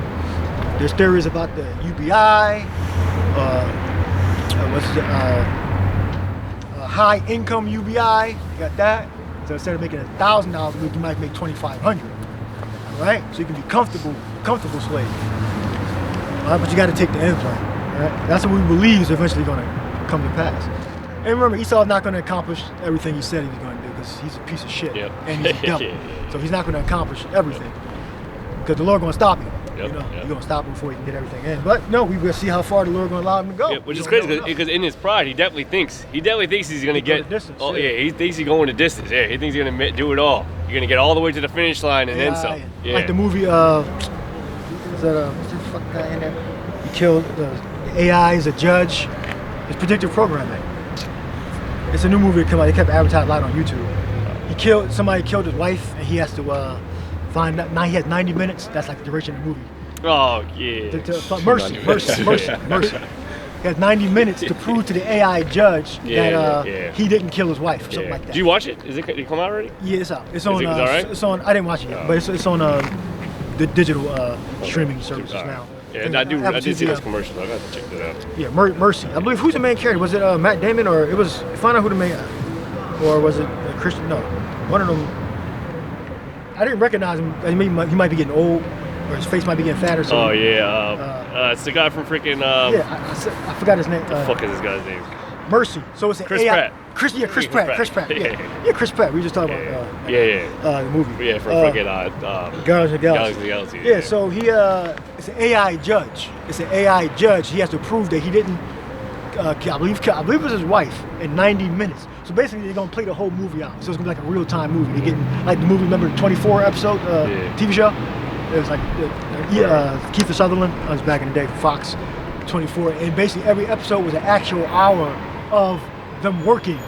So the title of the TV show was 24. So 24 hours. So kind of like a real-time TV show movie, 90 minutes. So I'm sure it's not going to be exactly 90 minutes. Yeah. But they're trying to make it near it, so make it more like interesting. You know, what's the duration of the movie? You know. So yeah, AI just so Esau wants to get there where they got computers running everything. Now I don't think Esau going. That's my personal belief. He ain't gonna get over there, but he's gonna get maybe 50%, maybe. You know, and I always say, I probably say this every week. When they start making robots fix robots, then you know it's pretty much we're slaves at that point. When they got robots fixing robots, you know. Now you don't need people to fix robots. And that means now robots can fix cars. Robots can do anything. Pretty much, they can do the janitorial. They can do everything. So if robots start fixing robots in mass, which I don't think that we're ever going to get there in mass anyway. Implant, the WW3 is hot, so these things have to come to pass before the end comes. Before the end comes, those things have to take place. Right. Slow they will come. Slow it will come. We don't have ever been a prophet among you. So we know it's going to come. We know it's going to happen. So he's looking out. And the predictive programming. Mercy, that's what that was about. So there's been talk about that probably for years. And now I don't know when the script started to be developed. Maybe that can be researched. But, sometimes scripts take 10 years to, be rewritten and produced and then rewritten again. Then you gotta get somebody to, produce it for you and, put money behind it. So the script could be 20 years old for all we know. You just have to look it up. Or it could be a few years old. Or it could be a compilation of multiple scripts. But the point is that the thought was out there for years, however many that may be, about AI running major departments where you would have a human in the loop. All right. Kind of reminds me of the Minority Report a little bit, just thinking about it. Yeah. Precogs. I think we mentioned this last week also. Good. Gone. It says Revelation 13 and 16, and he causes all, both small and great, rich and poor, free and bond, to receive a mark. Yeah, the all is referring to people. All right. All right. People. All right. So, all, both small and great. Okay. Rich and poor. Go ahead. It says free and bond, to receive a mark in the right hand or in their foreheads. It's free and bond, meaning they're incarcerated, they're in prison, in the prison system, or if they're free men, be able to walk throughout their system as a relatively free man anyway. All right, that's what it's talking about. It's talking about people. All right, it's not talking about companies or a country. It's referring to people. Go ahead. Gone. It says, verse 17, and that no man might buy or sell, save he that had a mark. And no man may buy or sell, so you have to have that mark to make purchases. All right, to make purchases, to receive money. All right, you have to have the mark. It doesn't make no sense in receiving stuff. You can't transfer it. All right. So if somebody is selling you something, they have to have the chip, the implant. So that means you can't receive it because there's nowhere to go because you don't have the chip. So you have to have the be able to send and receive currency. That's what's current. It's being used. That's what currency is. And this is going to be digital. That's what's going to be currency. What? It says, and that no man might buy or sell, save he that had a mark, or the name of the beast, or the number of his name. It says, here is wisdom. Let him repeat. The mark is charagma, which means something, a thing carved, cut into. So you're going to receive a carving in your flesh. All right, we believe that carving in your flesh is the implantable microchip. All right. So the word existed before the prophecy. So we have to liken it to what's actually going to be used. Because there's no ancient word for a microchip placed into your body. So the best word, or one of the words that could have been that's used is charagma. All right, which is a mark, a distinguishing mark. All right, and by the use of the word, we know it's something that's cut into the flesh. It's cut. It's not just a mark. It's something. It's a mark that's cut. And then what's the subject? The body. All right, the body goes cut into the body. It has to have some sort of the action behind it. So something you can do with that mark. It's not like a fucking birthmark that you're just gonna have that has no relevance, right? It's a mark that you're gonna receive. It's going to allow you to perform an action, which is buying and selling. Yeah, a mark that was cut. Yep.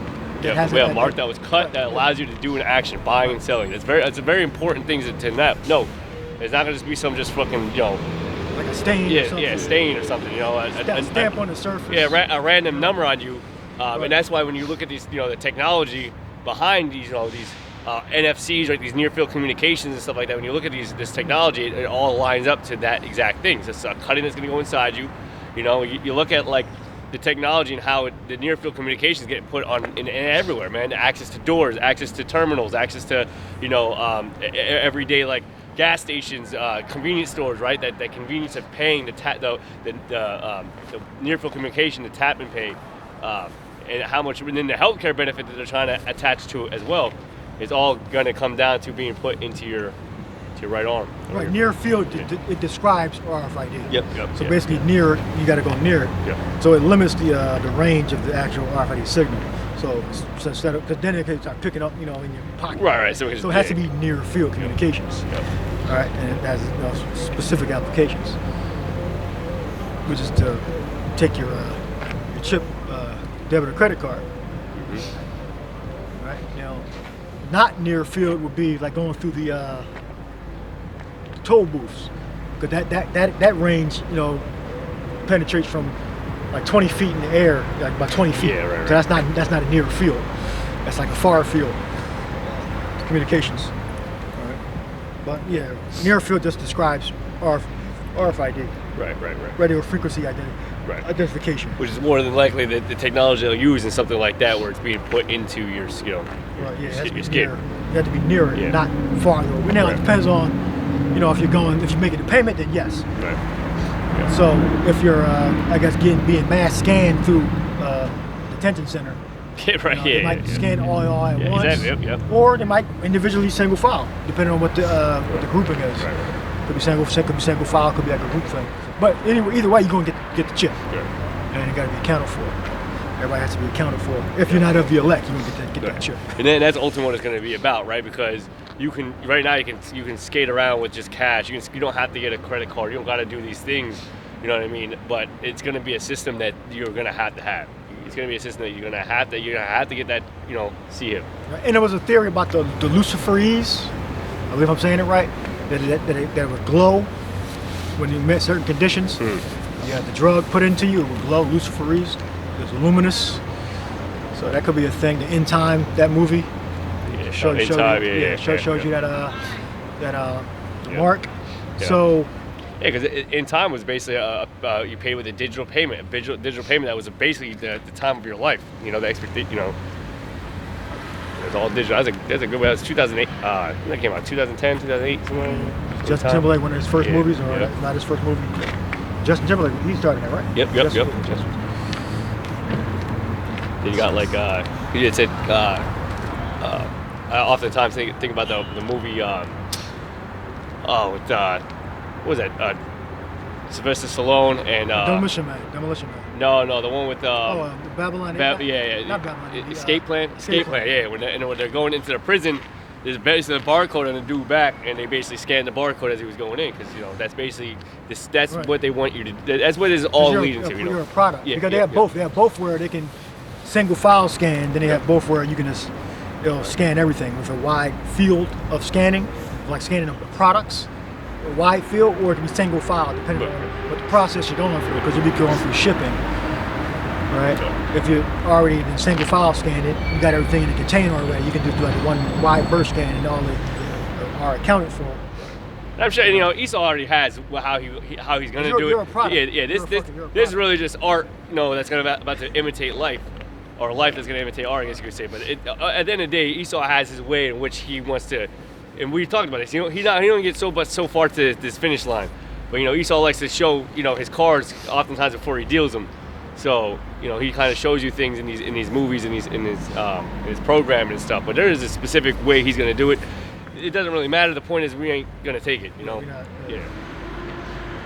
We know that the Lord told us to not take it, and that's gonna be basically your ass if you take it. So. Yeah, they can trick people, say, "Oh, come up to the line, but you gotta get chipped." When you get up to the line, you figure it out. Yeah. I'm not taking no damn chip. Yeah, now he's gotta kill me now. Yeah. You got the soldier standing there. Yeah. Or they just let you go, and then after days go on, you start getting tighter and tighter and tighter. Gradually. Then more and more stores are becoming RFID compliant.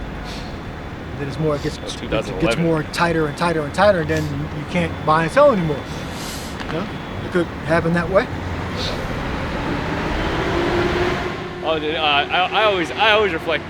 Go back to this one, but in the Futurama episode, I think it was like the first episode.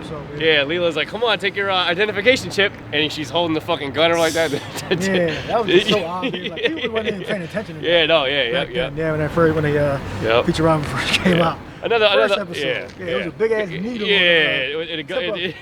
Come on, get your identification chip. Find that picture of the first episode of Futurama. Fry about to get chipped. That's the first. Like back then, we weren't even thinking about it. What year was that? Or we might have missed the first episode.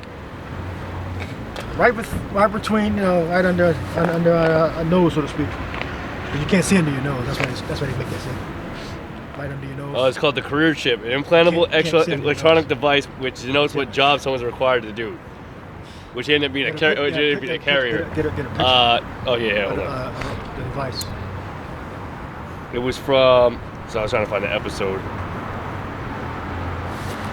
Let's put it in search engine Google Images. It should come. Yeah, right I got the image. Yeah, this is the image right here. There's that one, and then that one. Yeah, Leela. Yeah, that's the one I was talking about. This one right here. Yeah. Show the camera. Yeah.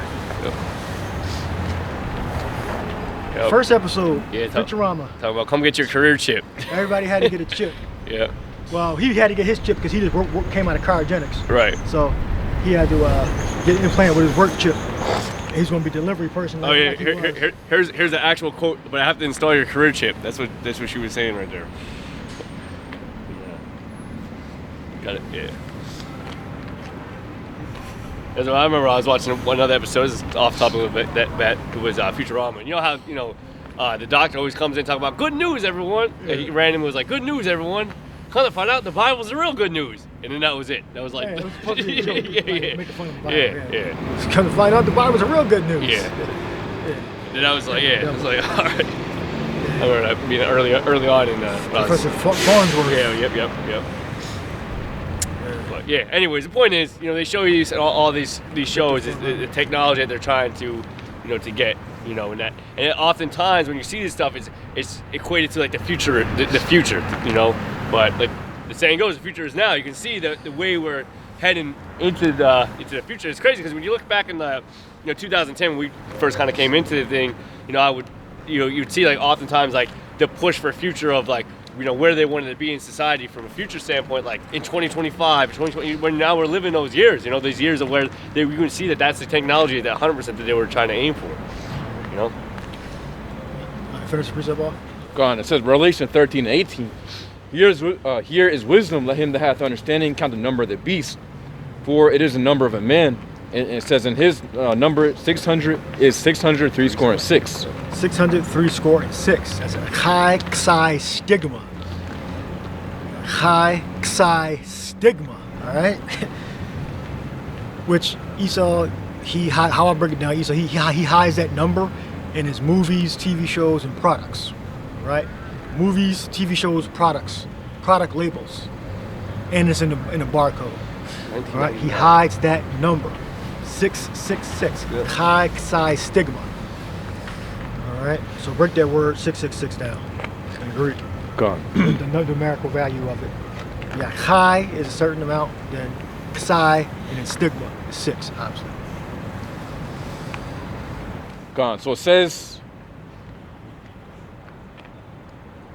chi, I think, is 600. I think it breaks down like that, 600, 600. Yeah, gone. So it says high psi stigma, the 22nd, 14th, and an obsolete letter of the Greek alphabet. It says used as numbers noting respectively. Yeah, get the actual numerical value of each character. Gone. I think it's 600, 60. Oh yeah, 6. got it. Yeah. That's what I want. It says so high is 600, psi is 60, and stigma is 6. Right, 666. So Esau he uses it. Now when Esau started using it, I don't know. But we know since the television and recorded devices, images, all right, Esau has been hiding it in his products. Yep. All right, I'm sure if we were to look back, we'd probably find something. But Esau, let's say the 19th century, Esau started adopting it. That's how we know Esau is Satan. All right, why would he start putting it in his? As soon as the video camera was invented or discovered, I should say, discovered the technology to put it together, we started seeing it. Well, we can only see it because because our ancestors weren't allowed to read. I see the so-called Negro slavery is unique because there wasn't, to my knowledge, any other slavery where you were denied education, like basic education. I'm not talking about like college level education. My ancestors were denied basic competency, basic literacy. That's what's unique about our slavery. All right. Yeah, there was slavery in other places, but when the Chinese weren't slaves, they weren't barred from reading their Chinese language, the Mandarin, or whatever it was. When the Slavs were in slavery, they weren't denied basic competency of their alphabet. It wasn't illegal to read, but you were still a slave. But like, come on, that's what makes our slavery unique. All right, the implant, high psi stigma, 666. All right, so either he uses it. It's in his codes. It's in his labels. First thing that comes to mind is Monster Energy drink. First thing, the Disney logo. All right. Got the barcode. You got people using the mano cornuto. It's like when they do this. horns. Yeah. Mano Carnoto means, It believes means hand horn. I mean, you put horns on your hands. And George Bush used to do it all the time. He used to said he was saluting the Texas Longhorns. Yeah, Texas Longhorns. Salute the Texas Longhorns. Okay? That was big, but I remember that. Saluting the Texas. So why do you always do that thing with your hand? Now I'm saluting the Texas Longhorns. Like, what? Really? He actually fucking said that. See if I can find that clip. Then it don't tase me, bro. John Kerry, the Don't Tase Me, Bro video. Oh yeah. Isn't it true that you were in Yale University with the Skull and Bones? Isn't that a secret society? And then the security tried to get his ass out of there. The Kerry was like, no, let him stay. And they was fucking him up while he was saying to let him stay. They was roughing his ass up off camera. He wouldn't put the camera over there while they was roughing his ass up. Then he hit him with the fucking taser. He started screaming. Damn. Don't tase me, bro. Don't tase, because it's a black dude. They don't tase me, bro. They started screaming and shit. Because they were working to try to please the devil, the security there at the university. So isn't it true that you're a part of Skull and Bones at Yale University? Why would you make an organization called Skull and Bones? Like, these people are so stupid. Yeah. What's the symbolism of Skull and Bones? Just put that in there. I know it's not anything good. Like, come on, man. It doesn't mean life. Why did pirates carry that damn bones and shit on the damn flag? I'm not making that sign. I just did the thing. Why would pirates carry that? That's a pirate's sign, right? Skull and Bones. It's not something good. Why would you use that? But again, they just it might mean supreme wisdom and knowledge, understanding from when you die, from when you're resurrected to a new understanding, being a part of a secret brotherhood where you're always gonna take care of each other forever. Okay, it could mean that. I don't know. I don't know what Skull and Bones means. Well, what do we have? It does say, so just in general, right? So Skull and Bones primarily symbolizes mortality, danger, and inevitably death. But in secret societies, it says the Skull and Bones at Yale uses a symbol, specifically with the number 322, to represent its brotherhood of death, and likely refers to the death of the Greek orator Demosthenes in 322 BC. Okay. Let's see, Demosthenes. Somebody died so they could get wisdom. An Athenian orator and statesman, he is known for his political speeches and his need to resist the aggressive tendencies of Philip II of Macedonia. So, well, they do go back to the Greek religions and the Greek gods they worship. They have similar rites, ceremonies from the ancient world, the Greeks, the Babylonians, the Egyptians. All right. Now, what does it mean when pirates carry the flag? You remember, part of get the word witchcraft. Part of witchcraft is deception. You know, it's a major part of witchcraft.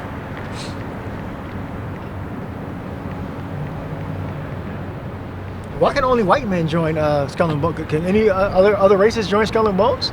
I don't know. Only white men? Or is it maybe they have Chinese? I don't know. Could we look that up? So it was apparently the terror and intimidation. It's called the Macabre symbol. The Macabre symbol was designed to frighten crews and make them more likely to surrender immediately to avoid being killed. Well, sometimes simply a sign of piracy, flying a black flag with a skull, or later a red flag, meant that if the target resisted, the pirates would kill everyone on board. Damn. By the 18th century, the symbol was universally recognized by sailors as a signal of deadly, dangerous pirates, often causing surrender without a single shot fired. Yeah, and that's more likely what I think. We think it's coming along meaning at Yale University. More something akin to that. But it could have something to do with the death of one of their ancient mystics, which is probably a Jake or a Japhite. So, they worship Zeus. Zeus was a so-called black man. So, Athena, all of them were men of women of color.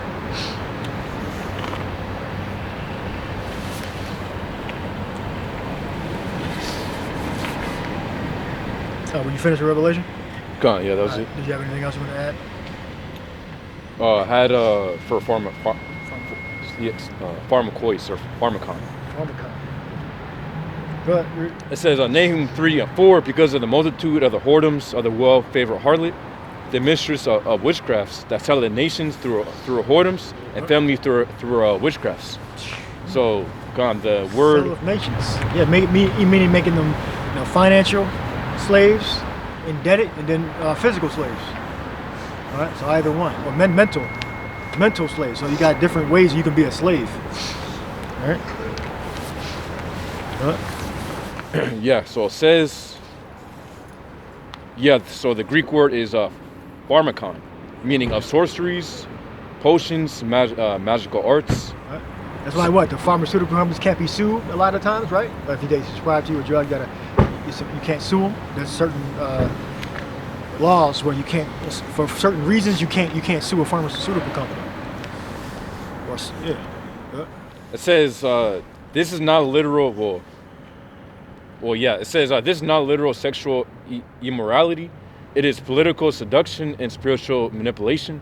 So it says porneia equals covenant betrayal, corrupt alliances, seductive imperial power. And then it says pharmaca, deceptive influence, manipulation, possibly literal ritual magic. So it says she sells nations equals conquers, enslaves, corrupts peoples. And it says Nineveh is portrayed as attractive, seductive, enchanting, manipulative, or it says same thing as Babylon, Nineveh. All right, it's describing it differently. Well, it's describing it the same way, but it's using different words to describe it, I should say. Same thing with the whore, the mother of harlots, in the Book of Revelation. Go ahead. It says commercializing domination. Yeah, Esau has the petrodollar, evil corporations, and there's a theory about 50 years left of oil being left. Look that up. How much oil was left? 50 years apparently, or 42 years when I did my calculations, and that's by the number of barrels. So if that's actually, remember, this is a theory, meaning that it's going to get to a point where it costs too much money to pull the oil out of the ground. So, and remember, these are the theories. So they have an estimate on how many barrels of oil. I think it's like 70 billion or something like that. So that means we're running out of oil in the next. So I'll be about probably 80 years old. I don't think I'm going to get to that point in this flesh, but probably 85 years old or something like that. But then a lot of things will happen in between that. So again, that's a theory. They don't actually know how much oil was in the ground and if they're going to keep using it. This is why they spark with this whole alternative fuels, but then why they attack Venezuela? That's part of their game plan. But I thought they were moving away from oil. Apparently not. So what information do you have? Yeah, Khan. So it says, as of 2025... Destroy them that destroy the earth. Revelation 13. Is that 13? Yeah. Go ahead. Khan. So it says, as of 2025, the world has approximately 1.77 trillion barrels of proven accessible oil reserves. Proven. That's an estimate. That's a theory. They don't actually know, and that equates to how many years? Gone. It says at current usage. Gone. It says at current global consumption rates. It's going to go up too because of the AI and all that shit that's talking about, right? Mm-hmm. Whether it's true or not, but it's supposed to go up. It says this is estimated to last for about 47 to 50 years. There you go. So looking at that, like, wait a minute, 50 years? That's not that long. So something going on. Either that's true, or they're gonna have to switch to some alternative fuel. But hopefully, we're out of here way before then. But that's the. You would think if they actually believed that we would be making a lot more progress right now. If that was actually real, or it could be a lie to generate scarcity. That could be true. Right? Or to spark alternative fuels so they can have control over the resources that are allegedly finite. Because they can create the scarcity just to influx, make it expensive, make it to where it's harder to get. The everyday person, the average human can't, Or like if you own a petroleum drilling company, then your technology is all proprietary. You and I ain't gonna get up and own an oil drilling company. Right. Yep. Or it's a technique that they can use where, okay, this oil, whether it's infinite or not, we don't know if it's newly created oil. We know they're polluting the earth by doing it, but we don't know if it's actually finite or it's newly created oil. based upon Esau's physics and just what he believes. You know, well, Esau believes that physics are the same across the whole universe, which is how that's a bold fucking statement. Physics is the same throughout the whole universe. What? That's a bold statement to make. So, if you go to a different galaxy, everything operates the same exact way. That's why Esau think he can. Well, he had it really going out. Go ahead. Gone. So it says what? Gone. So it says, yes, it says, while this suggests a mid-21st century depletion, new technologies and discoveries can extend this timeline through, though total technically recoverable, or it says recoverable oil is finite. So, you know, that's it. Yeah, so apparently if the oil was finite, then wouldn't there be more of a sense of urgency? Like, that's a lifetime. That's like, it's like 2 lifetimes. Like 20 years, let's say lifetime, 20, 40 years. Like, by the time we get to 40 years, like, it should be almost gone. 1.77 trillion, I believe barrels, you said, right? So, he's all lying about something. Yeah, more? That's it. Destroy them that destroy the earth. Yep. This is Revelation 11 and 18. And the nations were angry, and thy wrath is come, and the time of the dead, that they should be judged, and that thou should give reward unto thy servants, the prophets, and to the saints, and them that fear thy name, small and great, and shouldest destroy them which destroy the earth. Destroy them that destroy the earth. Yeah. So, you know, even though petroleum, gave birth to a lot of like machines and industry, it also pollutes the air. You got the ozone depleting chemicals that destroy ozone. They bind with chlorine, I believe, and breaks the O3 apart. Ozone is O3, but if chlorine gets into the air, it'll bind with the oxygen and turn into free oxygen, and that destroys the ozone. Ozone protects us from the UV radiation and the cosmic radiation and all that shit. So you saw fucking Satan. Then when they found it out, then they got us down there. They had something called the EPA, the Environmental Protection Agency. So now they got to start not creating gases, especially for refrigeration. They're moving into. They already started it. I think when the first Clean Air Acts were in the 90s or the 70s, one of those. But I know there were major reformations in the 90s to stop producing and to wean off of ozone-depleting chemicals, especially for refrigeration. So for Esau's inventions, he makes it to make money and to have a more comfortable life. But, it's always a side effect. So now they got to create other things to combat the invention that they made. Pollution and fucking yeah. stuff. I remember in middle school and high school, you seeing like the hole in the ozone layer. Like, how the fuck it get there? Because of the ozone depleting chemicals that you saw. They didn't know that it depleted the ozone. They didn't know that this chemical reacted with O3 and then made free oxygen. But the O3 actually blocked solar radiation from coming to the earth and burning shit up. So-called climate changing and all that stuff. So he got a lot to pay for. There's some weird science in Esau's calculations too. Some weird, very odd things.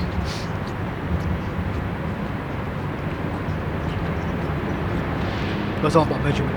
It said that carbon dioxide is air pollution. Well, plants breathe carbon dioxide, right? Plants breathe carbon dioxide, but they say it's air pollution. Contributes to the greenhouse effect. Esau said. But then supposedly when dinosaurs existed, there was more carbon dioxide in the air than it is now. That's what they say. So I'm like, I don't get what Esau's fucking talking about. It's a weird science. Talking to both sides of his mouth. And then I remember Esau said dinosaurs was millions of years ago. Then they started testing dinosaur bones that was like 10,000 years old with flesh on it. But they don't talk about that in the community. They dig archaeological dig, flesh on the bone. Like, what the fuck? Carbonated 10,000 years ago. I thought dinosaurs and humans, Homo erectus or whatever the fuck they say, I don't know, was millions of years apart. Then they carbon dated it, which that can't even be trusted. It wasn't millions of years. because it had flesh on it, because the fossilized got millions of years, right? So Esau, he got some weird science going on. But again, science is witchcraft, and it's based upon what Esau agree on. Right. That's what it is. Not the truth, but what they all agree Right. on. Yep. Right? You wanna say something? No, I was gonna say, they love throwing that, like, millions and trillions of years ago. Like, no fucking millions and trillions of years ago. Right. Human Homo The Earth erectus. has 3 billion whatever it years was. left or whatever. Yeah. And then the sun's gonna explode. Yeah. The hydrogen, that's what I guys be into this stuff. The hydrogen gonna be all used up in the sun.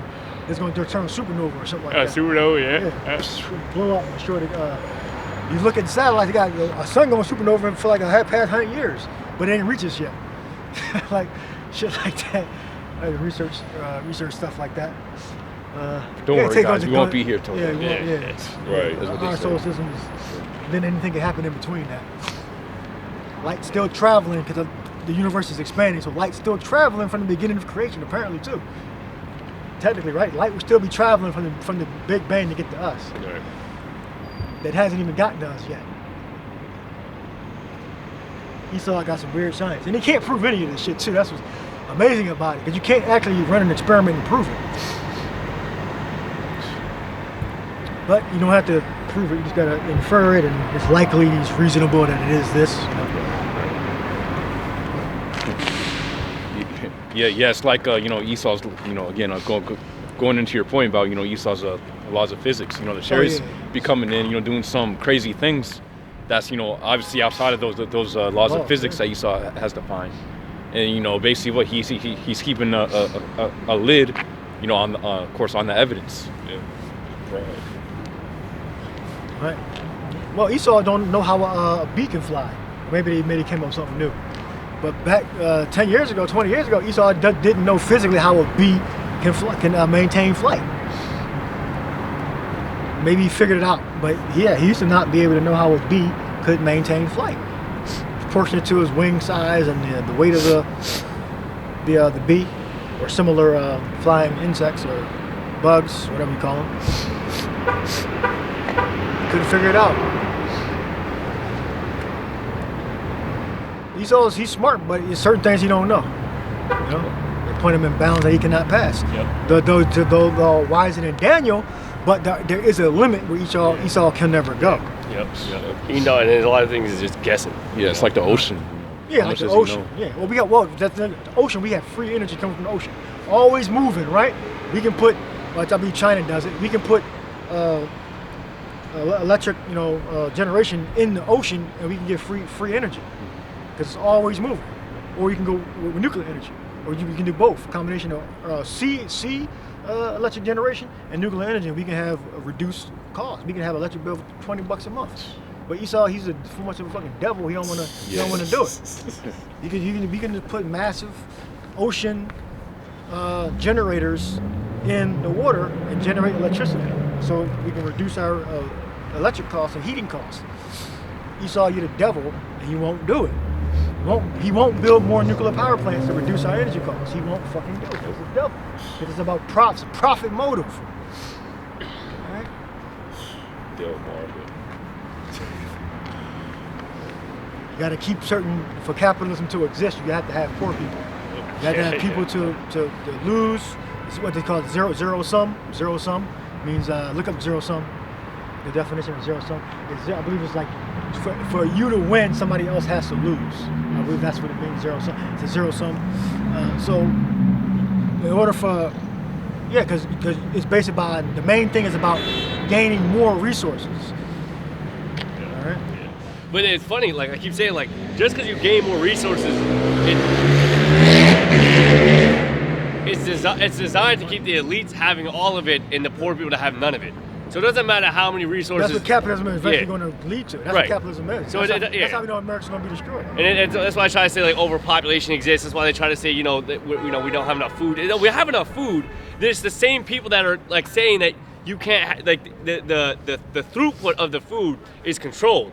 So the amount of food that we have will never be opened up because Esau specifically and the elite specifically have a certain amount of throughput that they're only allowed to go, and only a certain amount can get it freely and get the best of it, and then the poor people get the dregs and barely get that, and they have to they pay charge an arm and a leg for just to barely make it by and eat just a fucking food. Yeah, Nikola Tesla wanted energy to be free or very reduced cost. He wanted electricity to travel through the air. Right. Nikola Tesla discovered alternating current. Edison, he worked with direct current. Now you need both of them today, but direct current can go over. Tesla's AC current, alternating current, can go over long distances. Edison DC couldn't go that far. You could transmit higher amperage and voltage over long distances with Tesla discoveries of alternating current.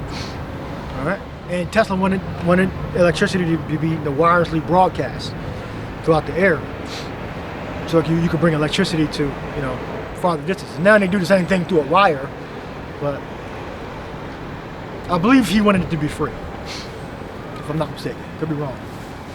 Edison said that's not gonna work. We gotta make money. Oh, how are we gonna do that? Can't be free. Now all light bulbs run on AC current now. So it's AC alternating current. Interesting how that turned out. Yeah, but Edison was about his money. He had a team of people working for him. Coming up with those inventions. So if you invented something in his laboratory, the Edison company got the invention. He had laboratories all over the country. I believe he had them a lot over here in the Northeast. Jersey and Pennsylvania and New York. He had like laboratories and like inventors working for him.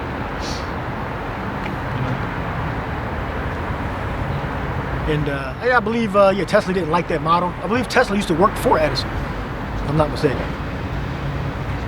You had to research that. Then he promised him some money. I don't know if this is true or not. He gave it to him and said, "Fuck you, I'm leaving." And started his own company.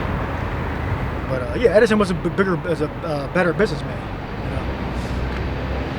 He knew by getting people under him and having them work for him was a better business model, because he'd get more work done, than by just doing it himself. So he figured a lot of things out, but he can only go but so far. Edison is considered, I believe, the greatest inventor that ever lived, apparently. Because a lot of technology, mostly all technology is built upon, and Tesla, but they credit Edison. It's built upon his electric experiments and his inventions. He wasn't the first. He didn't discover electricity, but he had notable inventions on the use of electricity, which was direct current. And Tesla came in and did the alternating current. I used to think Tesla was Russian. Tesla's Croatian, I believe. Serbian and Croatian. So, Nikola Tesla. Go ahead. Do you have more? Gone. So it says a zero-sum definition. It says a situation where the total pie is fixed. One side's gain comes directly from the other side's loss. So it says if you win plus 10, someone else is minus 10. Yeah. Net change for all players combined equals zero. So it says using games. It says games. Yeah, using games. Yeah. So if you were in a fighting game, well, no. Right, go. So it says using games, bargaining, politics, war, and any contest over scarce resources. Yeah. Scarce resources. So capitalism. So they have to continue to. Yeah, if they keep taking, then we're gonna get poorer and poorer and poorer. They would only have to, in order for it not to be zero sum, they have to give back to us. And that's why they got the welfare programs. Because if they didn't have the welfare programs, how many people would be dying and shit? Massive poverty. So it created two things: dependency and to stop people from suffering. So welfare is. Or America would be like other so-called third world countries. If we didn't have the welfare system here, America would be like third world countries, what they call third world. Walking around barefooted and shit. Dingy ass dirt, plywood, sheet metal houses and shit. If we didn't have the welfare system here, you would have that. So Esau know that because his capitalism made the people on top rich. and opportunity is scarce, that's the capitalism. And then the other theories of government also. You got socialism, other stuff, Marxism, you know? Nepotism too. Nepotism. But then you have, like in Israel, you had the corners of the fields which were supposed to be left to the poor. Damn demon. Get out here. Demon devils know each other. I know that guy. He making all that noise. Yeah. Yeah, give me the law on the field, the corners of the field supposed to be left to the poor. You know, we had a monarch. And those are different forms of governing, like the things I mentioned. In our kingdom, we had it was a king. There was no constitution. The king had supreme power. But we had laws that governed. The king couldn't just do anything.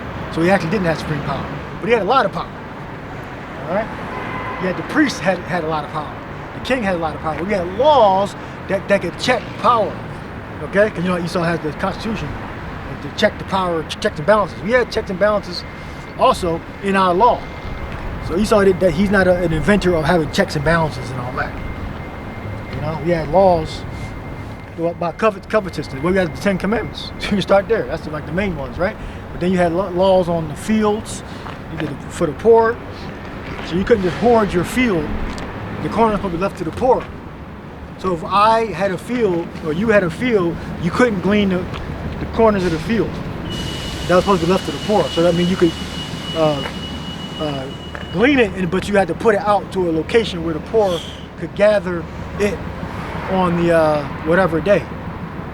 All right, so you had a certain percentage you're supposed to be given to the poor when if you're a landowner or a landlord.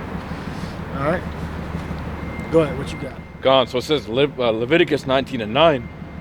It says, "And when ye reap the harvest of your land, thou shalt not wholly reap the corners of thy field, neither shalt thou gather the gleanings of thy harvest." It says, "And thou shalt not glean thy vineyard, neither shalt thou gather every grape of thy vineyard. Thou shalt leave them for the poor and stranger. I'm the Lord Yahweh, your power." Yeah, so a certain amount was always left over. There was always a surplus from everybody's field, so nobody would starve. Nobody would go hungry. Now you want guaranteed like room and board and shelter. However, it's in the law also about the law of the stranger. It says, "Thou shalt secure him. Thou see thy brother or a stranger fall into poverty, get the law. Thou shalt secure him." Roughly paraphrasing from the law. I believe it's in the law of the stranger. All right. So you're supposed to help your brother. So now you have certain people that are perpetually in poverty, perpetually need help.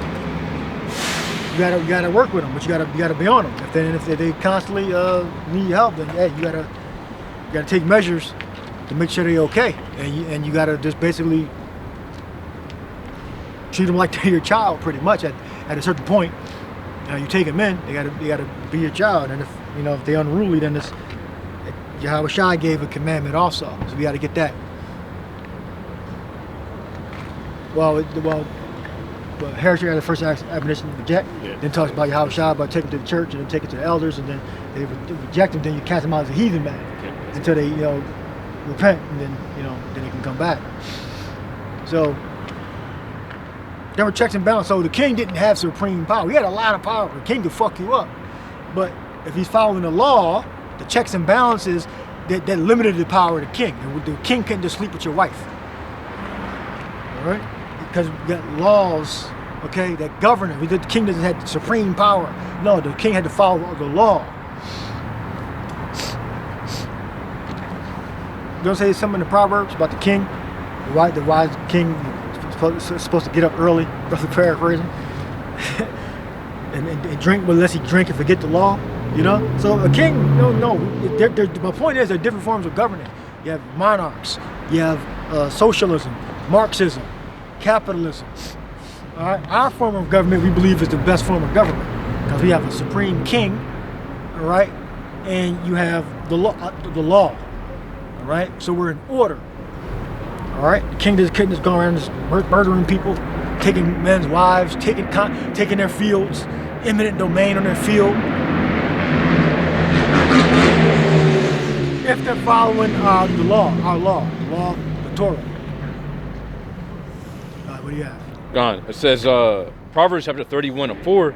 It is not for kings, it's like it says, This is a woman, I believe, right? Lemuel, yeah, Lemuel. It says, it is not for kings to drink wine, nor for princes. It's lucky. It says, nor for princes strong drink, lest they drink and forget the law, and pervert the judgment of any of the afflicted. Right. So yeah, king was a judge. he was a chief judge. All right, but he could sit down and judge or delegate judgment, which he did. You know, the king did this, judge every matter. That stopped with Moses. Remember Moses was doing that, and his father-in-law said, "Oh, you can't be doing it. You got to delegate to other men that are wise and know what the hell they're talking about. They know what they're doing, full of wisdom, knowledge, and understanding, and let them judge. And then you take certain cases every now and again, if you so choose. But you can. So that's what, you know. David didn't hear every matter, but he had set up judges, you know. And then you had, you know, different villages and towns that had their own sections. All right, they had their own judges. All right, there's more. Peace and love, everyone. How y'all doing? Well, yeah, it says the words of the king Lemuel, the prophet, or it's like the prophecy that his mother taught him. So yeah, that was the king. So and that was Lemuel was we talking about Solomon. Go on. All right, next verse. We went through the law on leaving it to the poor, leaving the corn into the fields to the poor, and get the law of the stranger I called for, about raising up your brother. Thou shalt see thy a stranger or brother falling into decay. Thou shalt relieve him, I believe the wording is. Okay, that's the spirit. Look at this video that Shemai read us. Why can't I see guys get this? It's about the hypertrip. Oh, just talking. Just talking about the cancer. They can't get it. Yeah. It's the spirit. Gone. I got it. Yeah. So it says Leviticus 25:35. It says, and if thy brother be waxen poor and fallen in decay with thee, then thou shalt relieve him. It says, yeah, though he be a stranger or a sojourner, that he may live with thee. Yeah, thy brother. So even if your brother is a stranger or a sojourner, meaning an Israelite that didn't stay with the main camp, or he went out to Greece to open a business and came back, you know, or he didn't make it when he went out. He didn't make it in a big city, but then he came back to the land of Israel, verified who he was. He needed help. He would go to, I guess, where his family descended from, his village or town. Go to the Levites or the judges at the time, whoever was judgment. Go to the gate and get judgment. All right, and set him up, get him on his feet, get him a job, place to stay. You know, that's in our law. Read that again. Gone. It says Leviticus 25:35. It says, and if thy brother be waxen poor and fallen in decay with thee, then thou shalt relieve him, yeah, though he be a stranger or a sojourner, that he may live with thee. It says, take thou no usury of him or increase, but fear thy power, that thy brother may live with thee. There you go. That's in the law. So that's the best government to have. Not the socialism, not the capitalism. Capitalism, you just make as much as you want, and you're not required to give back to the poor. You're not required to. Now, in our kingdom, you know, in the ancient world anyway, you can make as much as you want, but you are required to give to the poor.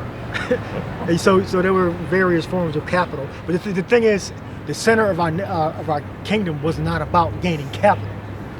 We live in a capitalist system now, but in ancient Israel, that wasn't the center thing.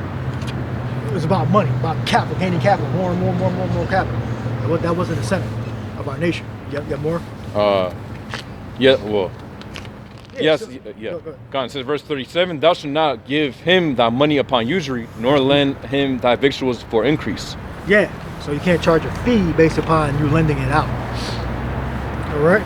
So if you want to let a brother borrow something, and he has to be paid money to maintain that thing, yeah, he pays that money. But you're not supposed to charge him a certain amount per month, unless he's saying, okay, well, this is the bill. You can take over the bill for however the duration that you had the item. All right, because I need the item. So if you're going to take it, then you take over the bill for it. All right, but not like using it, like renting out to him for for a certain amount. You're not supposed to do that to your brother, technically. Yeah. Go ahead. Is that it? Yeah, and then it goes into the bond servant, like being sold onto the. Okay. All right. Yeah. So those are our laws. All right. Those are our laws. Now, and what Esau tried to do was he has a welfare system set up. All right, where if you have a certain amount of income, you can apply to get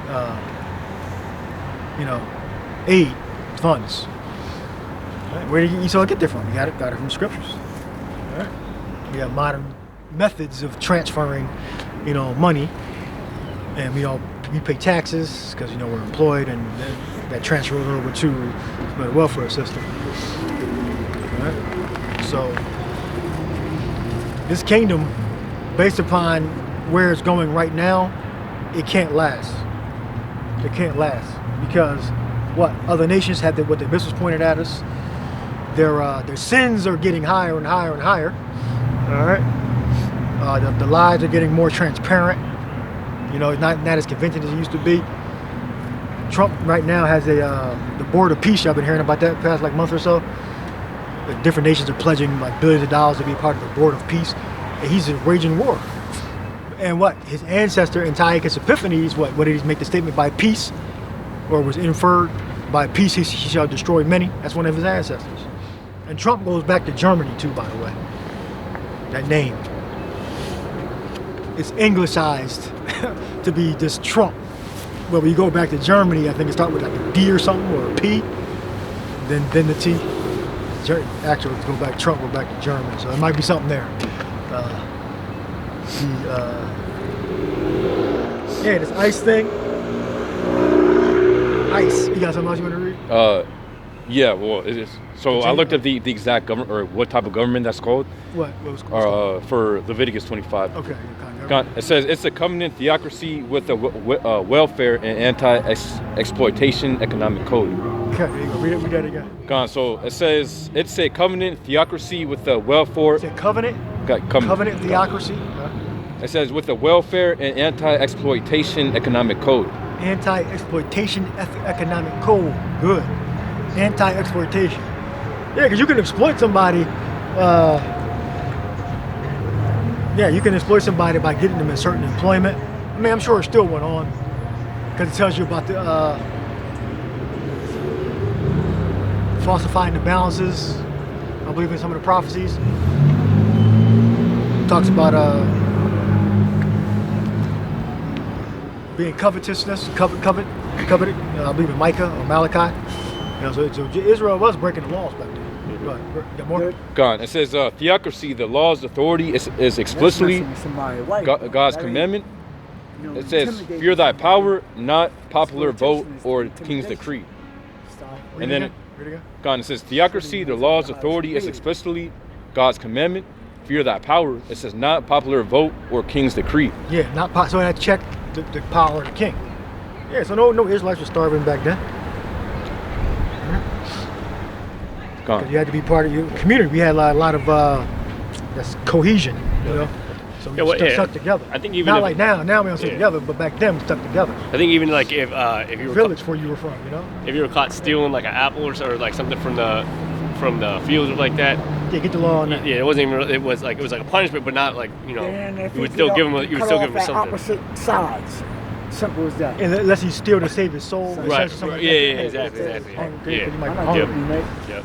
And that's the thing is Esau has made it to where like freaking people really are stealing because it's fucking hard out here. That doesn't justify it by any means, but it's hard living out here. So, but the punishment's the same for those that are stealing for their own lasciviousness, their own lucrative, because they'll steal and then sell in the fucking corners just for a quick buck.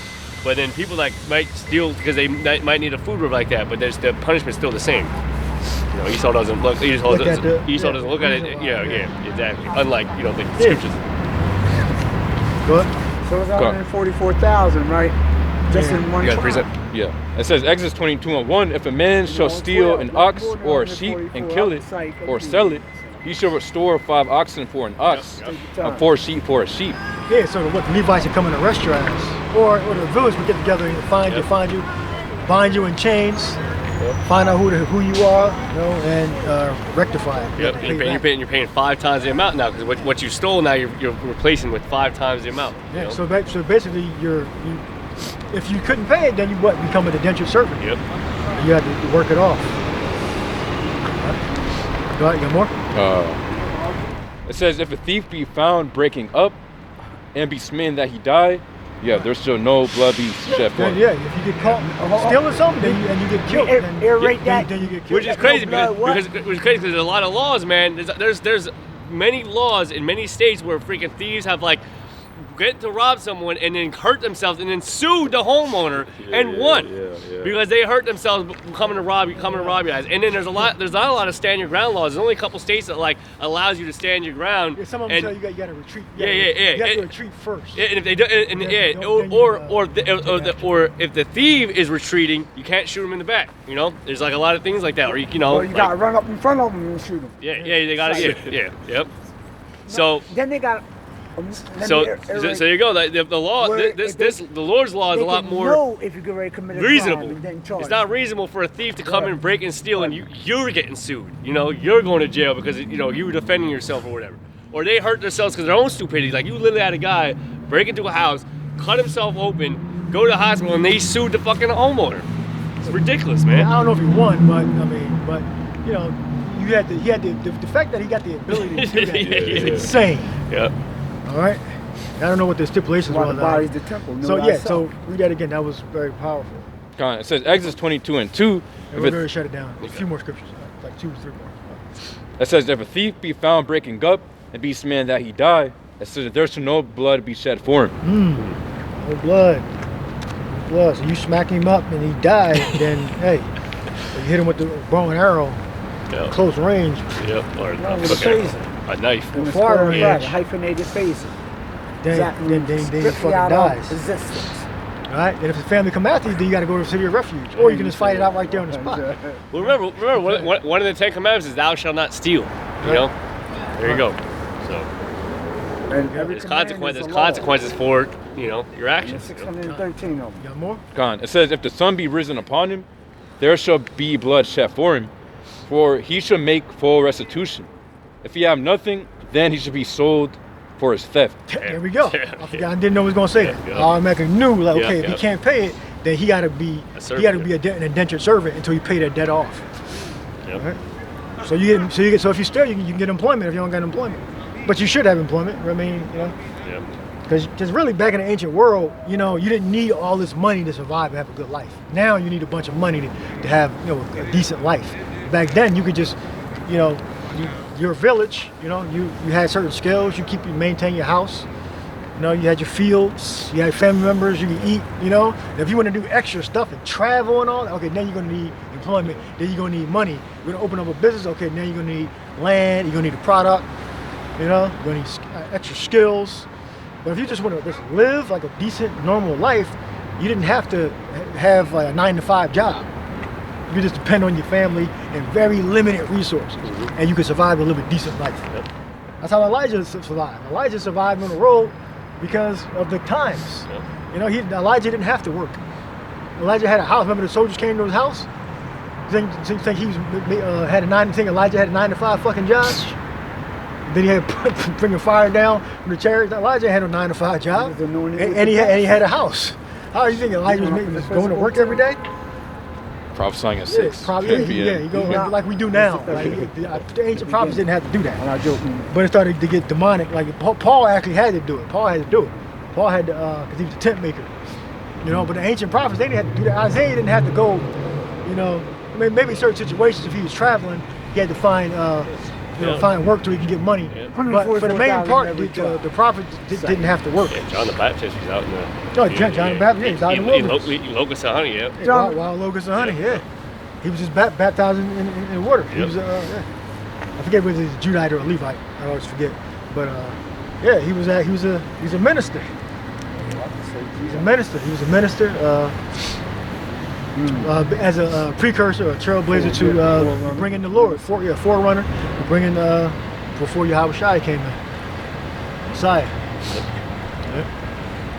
Yeah, he wasn't. I'm sure he wasn't working a 9-to-5 job, right?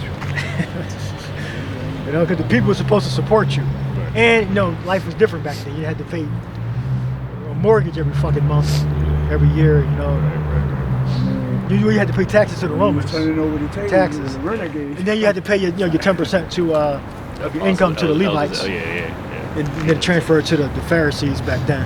Pay your 10%, or your local church, your local synagogue, or whatever. You had to pay what you can, you know. So, all right, one more scripture, and we shut it down. Hoping that we It goes can on- pay it goes what to that we part, are right? able The- to pay. Gone. It says verse 4. So Exodus chapter 22 and 4. It says, if the theft be certainly found in his hand alive, whether it be ox or ass or sheep, he shall restore double. And yes, it says, if a man shall cause a field or vineyard to be eaten, and shall put in his breast, and feed in another man's field of the best of his own field, and of the best of his own vineyard, he should make restitution. And then It's pay back what you stole. Yep. In certain situations, double.